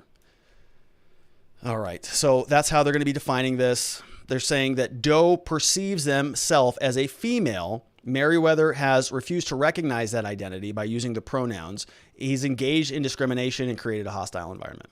Even though got good grades, participated a lot, and nobody else could even witness any of these problems. This turned into a problem. The report did not mention Merriweather's request for an accommodation based on his sincerely held religious beliefs. So we don't know if they were going to give him an accommodation or not. After Title IX report issued, Dean Milliken informed Merriweather that she was bringing a formal charge against him under the faculty's collective bargaining agreement. She then issued her own report setting forth her findings. She says, quote, because Dr. Merriweather repeatedly refused to change the way he addressed Doe in his class due to his views on transgender people, and because of the way he treated Doe was differently from the way he treated others in class, he effectively created a hostile environment for Doe. The whole explanation of how Merriweather violated the policies spanned just one paragraph. Finally, to create a safe educational experience for all students, Milliken concluded that it was necessary to discipline Merriweather. She recommended placing a formal warning in his file. Obviously, he was not happy about that. So he is suing. Provost Jerry Bauer was tasked with a disciplinary recommendation. He wrote them a letter saying he treated them all the same. He began referring to them as pronouns. He asked Provost Bauer to allow reasonable minds to differ on this newly emerging cultural issue. He approved the recommendation of formal disciplinary action, so he got disciplined. They placed a written warning in his file. The warning reprimanded him and directed him to change the way he addresses transgender students. So further corrective actions might mean suspension without pay, termination, along with any other possible punishments. Then the union filed a grievance on the professor's behalf. So the unions now are actually leading this. They want them to vacate the disciplinary proceedings. They want to allow Merriweather to keep speaking in a manner consistent with his beliefs. Provost Bauer, who already rejected Merriweather's claim once, decided the grievance. So he denied the grievance. All right, so that's all about the union. Officials agreed that his conduct had not created a hostile educational environment, but they recommended against ruling against him anyways. Yeah, because it's not about that, right? It's not about creating a hostile or a good environment. It's about conforming with the new way of communication. This guy didn't want to play that game. He got an onslaught of his own version of harassment in the form of corrective actions and things like that. Decided I've had enough of it. That was the end of the grievance process. So the grievance process goes away. He now fears he's going to be fired or suspended. Originally, I thought that might be overblown, but it's pretty clear that they're just papering their file with this, right? They're sort of building up a cachet of all sorts of things that they can use to say, we've tried to remedy this.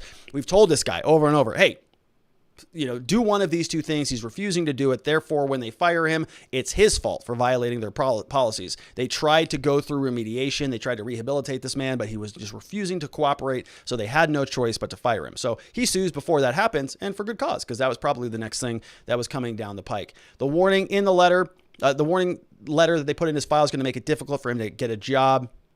And then we go into some analysis here. Universities have been fierce guardians of intellectual debate. So they're citing this case once again from the Sixth Circuit.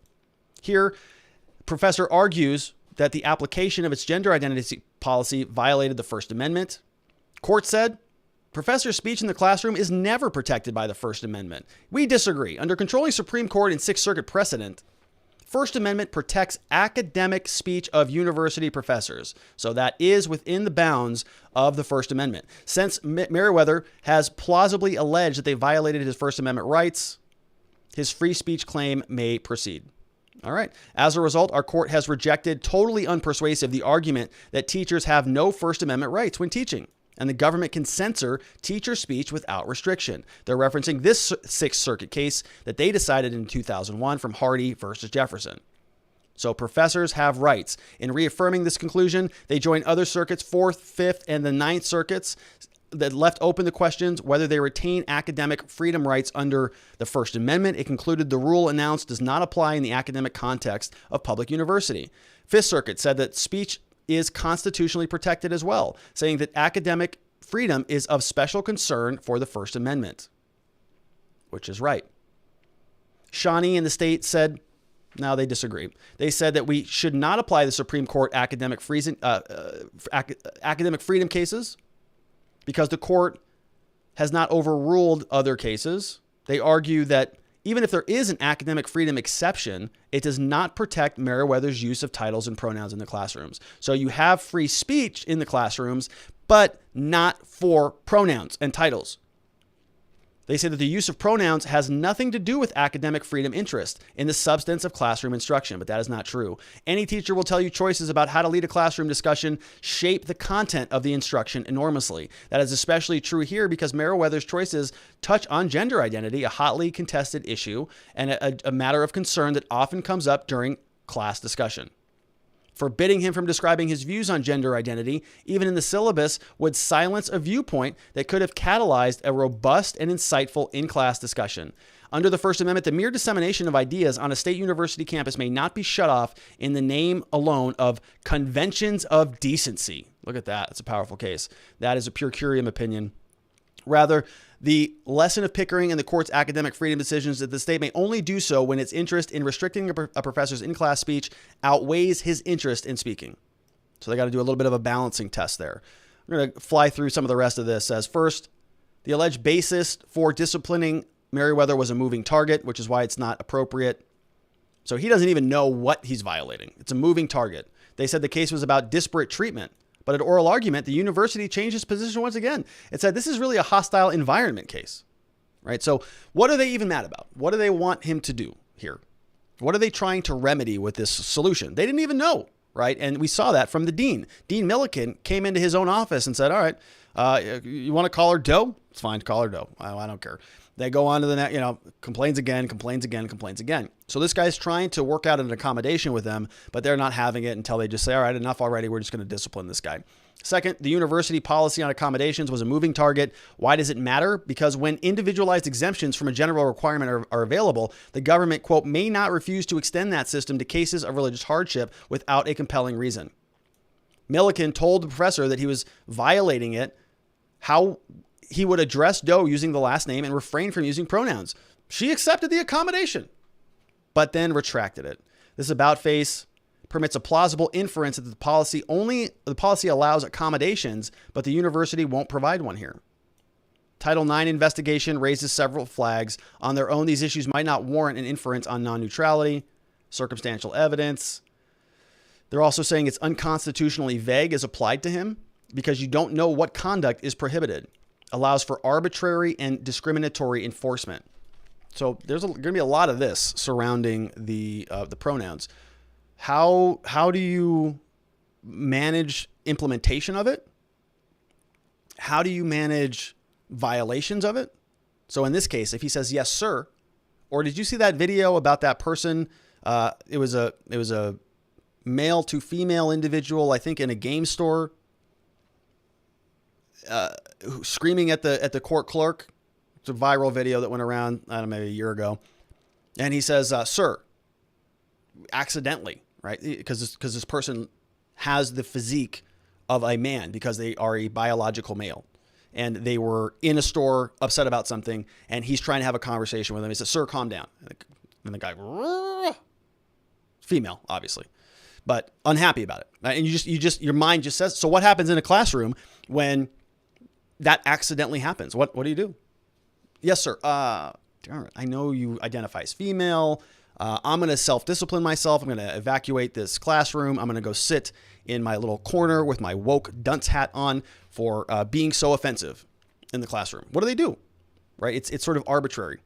And you can see here that the schools themselves don't know how to handle these policies, which is why Dean Milliken comes back into his office and says, hey, if you just call her by the last name, that's sufficient. He does that. Sorry, that's not sufficient because that wasn't satisfying to the student, apparently.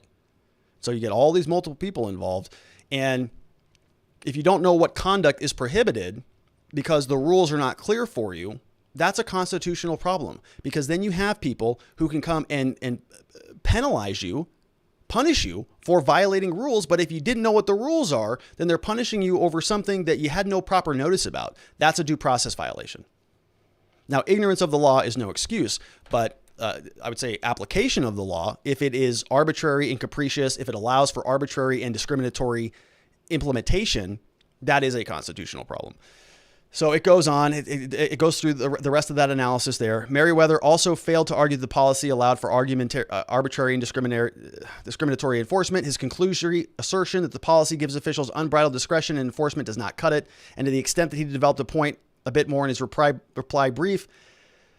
Okay, so that fails. So they're actually not finding him that the university's policy was in fact arbitrary and discriminatory. So they're not saying it's unconstitutionally vague, but he wins on the other merits. So let's take a look at some questions over from locals.com at watchingthewatchers.locals.com. First one comes in from Wise One. Says, what happens when a 16-year-old says they identify as a 21-year-old so he can buy an adult beverage? We are supposed to ignore science then. Well, I mean, if they feel like a 21-year-old, who are you to tell them that they are not a 21-year-old? You know, this stuff is getting to the point of absurdity. You know, a guy I follow, huge fan of his, Scott Adams. He is a white guy, was a white guy. He is now a black man. He has identified as a black man, and you can't argue with that. You know, I mean, if you can just sort of identify one, if you feel that you are something, you should just identify that way. And he's identifying that now as a black male. So Scott Adams, formerly a Caucasian man, is now African-American male, a black male. And yesterday on his podcast, he was talking about some of his brothers out there in society. I forget who he was talking about, but you know, he's sort of expanded his social network pretty massively by changing how he identifies. So I think we're going to see a lot more of that. And quite frankly, might be a good decision. So maybe something you want to think about. We have _shade says, you'd think there would be science issue cases in school on these gender arguments. Isn't that where they learn there are two genders, biological? Yes or no? I don't even know. I mean, honestly, I don't even know where the science interplay with these topics. I thought science, you know, we are the party of science, that we're only going to talk about science. I thought that only applied to certain arguments. So like if you're talking about COVID, then you just say science all day. Science, science, science. Put the mask on. Put two masks on. Science, science, science, science, science. But if you're talking about gender identity, science is verboten. You do not, what does science have to do with anything? Okay, it's a subjective interpretation. It's how you feel internally. Things like chromosomes and XY and XX and that type of stuff, it's not relevant for that conversation. That stuff's relevant for the COVID conversations, but not for the gender identity conversation. And obviously, if you don't get that, well, I can't explain it to you. It's not explainable. So you have to get an answer from somebody else. News Now Wyoming says, are you going to cover the bill that says no biological males can play in female sports if they see themselves as female? I believe in South Dakota. So I don't know. If it's a good bill, I'll cover it. I haven't heard about that one yet. I think we're going to see a lot of those coming down the pike. So at some point, I'll be covering something in that wheelhouse, I'm sure. I think we've already talked about it. Did we talk about Kristi Noem from South Dakota? I don't know if we did. I don't know if we did. I can't keep track of this stuff anymore. But we'll see. We got Liberty or Death in the house says, have you read C.P. Snow's The Two Cultures? This case reminds me of the book. No, I have not. But I'll add that to the queue there, Liberty or Death. I have a massive queue. Just because it gets added to the queue doesn't mean I'm going to read it, but I'm going to add it to the queue. It's going to make me feel better about myself because at least I have a list of important things to read. I sleep better at night knowing, hey, I got a list, right? So I'll add it to the list. Jeremy Matrita says, not to mention, we can literally create any identity we wish on this platform and still learn the same amount no matter how we choose to identify us. Yeah. I mean, it's a free-for-all. You know, it's kind of, it's interesting. You know, listen, folks, there's a very interesting podcast I was listening to last night. Tim Ferriss had on Balaji Srinivasan on his podcast, and they were talking about, and this stuff was way over the head of Tim Ferriss. You could see him just going, "What the hell?" You couldn't see him because it's on audio, but you could hear him going, "What the hell are you talking about?" And Balaji was talking about a more digital world where you don't have to have an identity anymore. You have sort of a pseudo-anonymous, pseudo-anonymous, I think is the word, persona, an avatar that you have on the internet. And when you do Zooms and things like that, you have a filter that blocks off your face, blocks off, sort of mute your accent, mute your skin color. You can't see that. So you sort of are this whittled down blob on a screen, and nobody can tell what you sound like, what you look like, how old you are, whether you have an accent, where you came from, what your skin color is, what your gender identity is. None of it. You're just a name. And we value you and decide whether we want to do business with you based on your work product and the value that you bring to the interaction, not about your gender, race, age, country of origin. And that this is going to be trending that way. And with a lot of decentralization and, sort of parallel systems, if we've got a parallel financial system, a parallel literally an internet economy that's based on the back of blockchains with smart contracts and Ethereum and all these different new technologies that are coming, maybe we just sort of get rid of identities.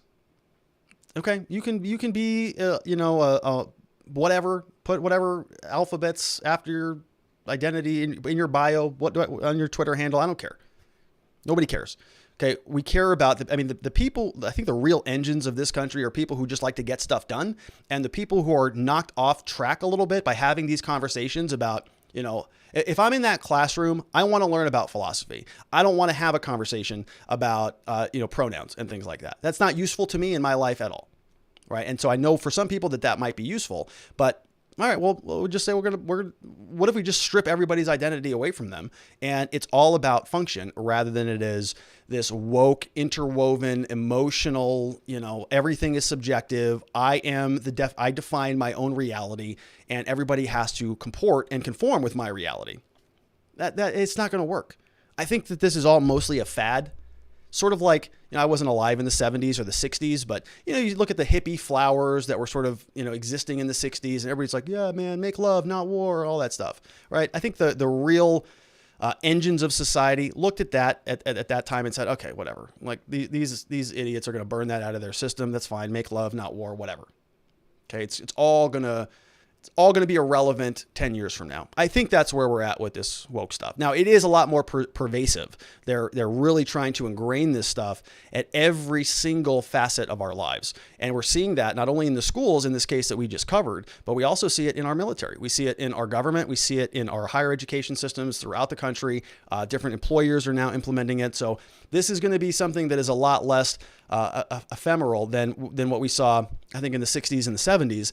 But it is still something that I think the people who are the engines of society, they're just going to look at this as an annoyance. The people who want to define their lives by their gender identities and by these social, cultural, whatever this is, I have a hard time defining it. Then they can just live in their own little bubble and they can just communicate with themselves, create their safe spaces on Clubhouse and other apps, and live their world. The rest of us will live ours, and that will be an okay thing.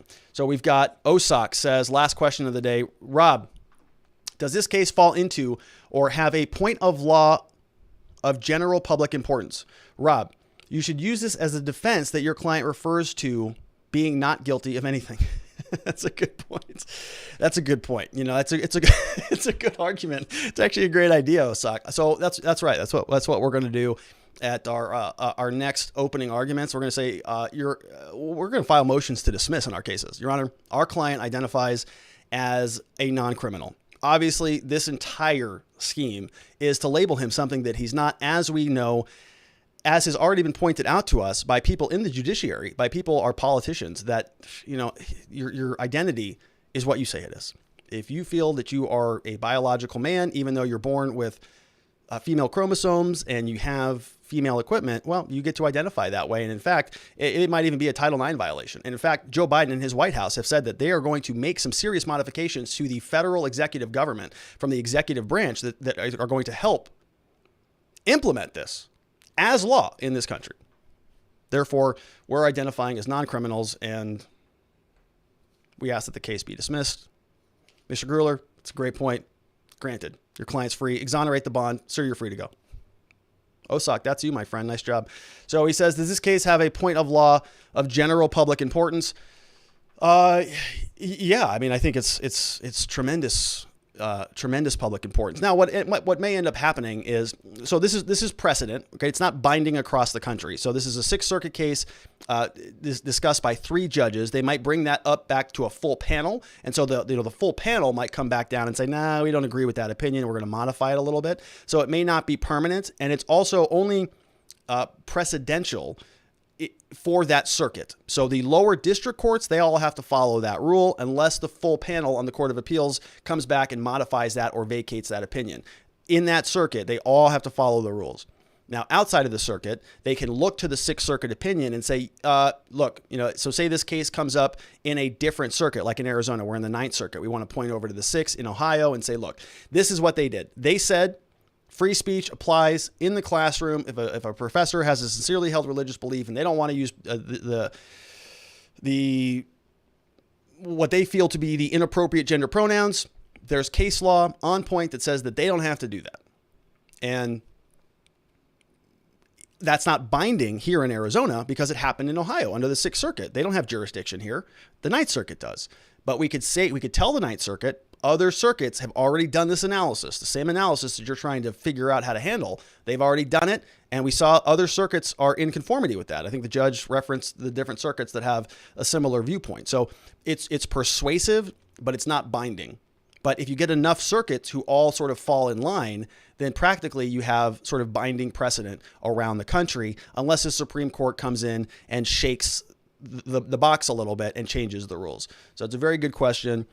The big takeaway from your comment is that now all of our clients already identify as not guilty. That's nothing new, but it's using that as a defense, which I think is quite brilliant. So well done there, Osak. And that was it of the questions for today's show. Long show. Had to squeeze it in here because I missed you so much. I want to thank all of our local supporters, the people who were supporting us over the weekend. We got Chairman of the Board. We got Liberty or Death, saw him here today. We got Jen McClellan. Who else did we see? Jack Elias usually in the program.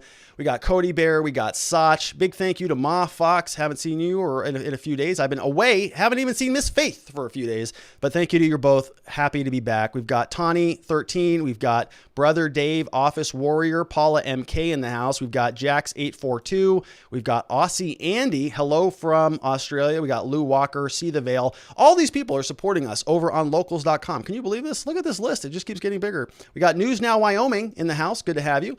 Who else? Look at these. Oh my gosh, I'm so happy. We got so many lovely supporters over there. We got Souls Under Siege.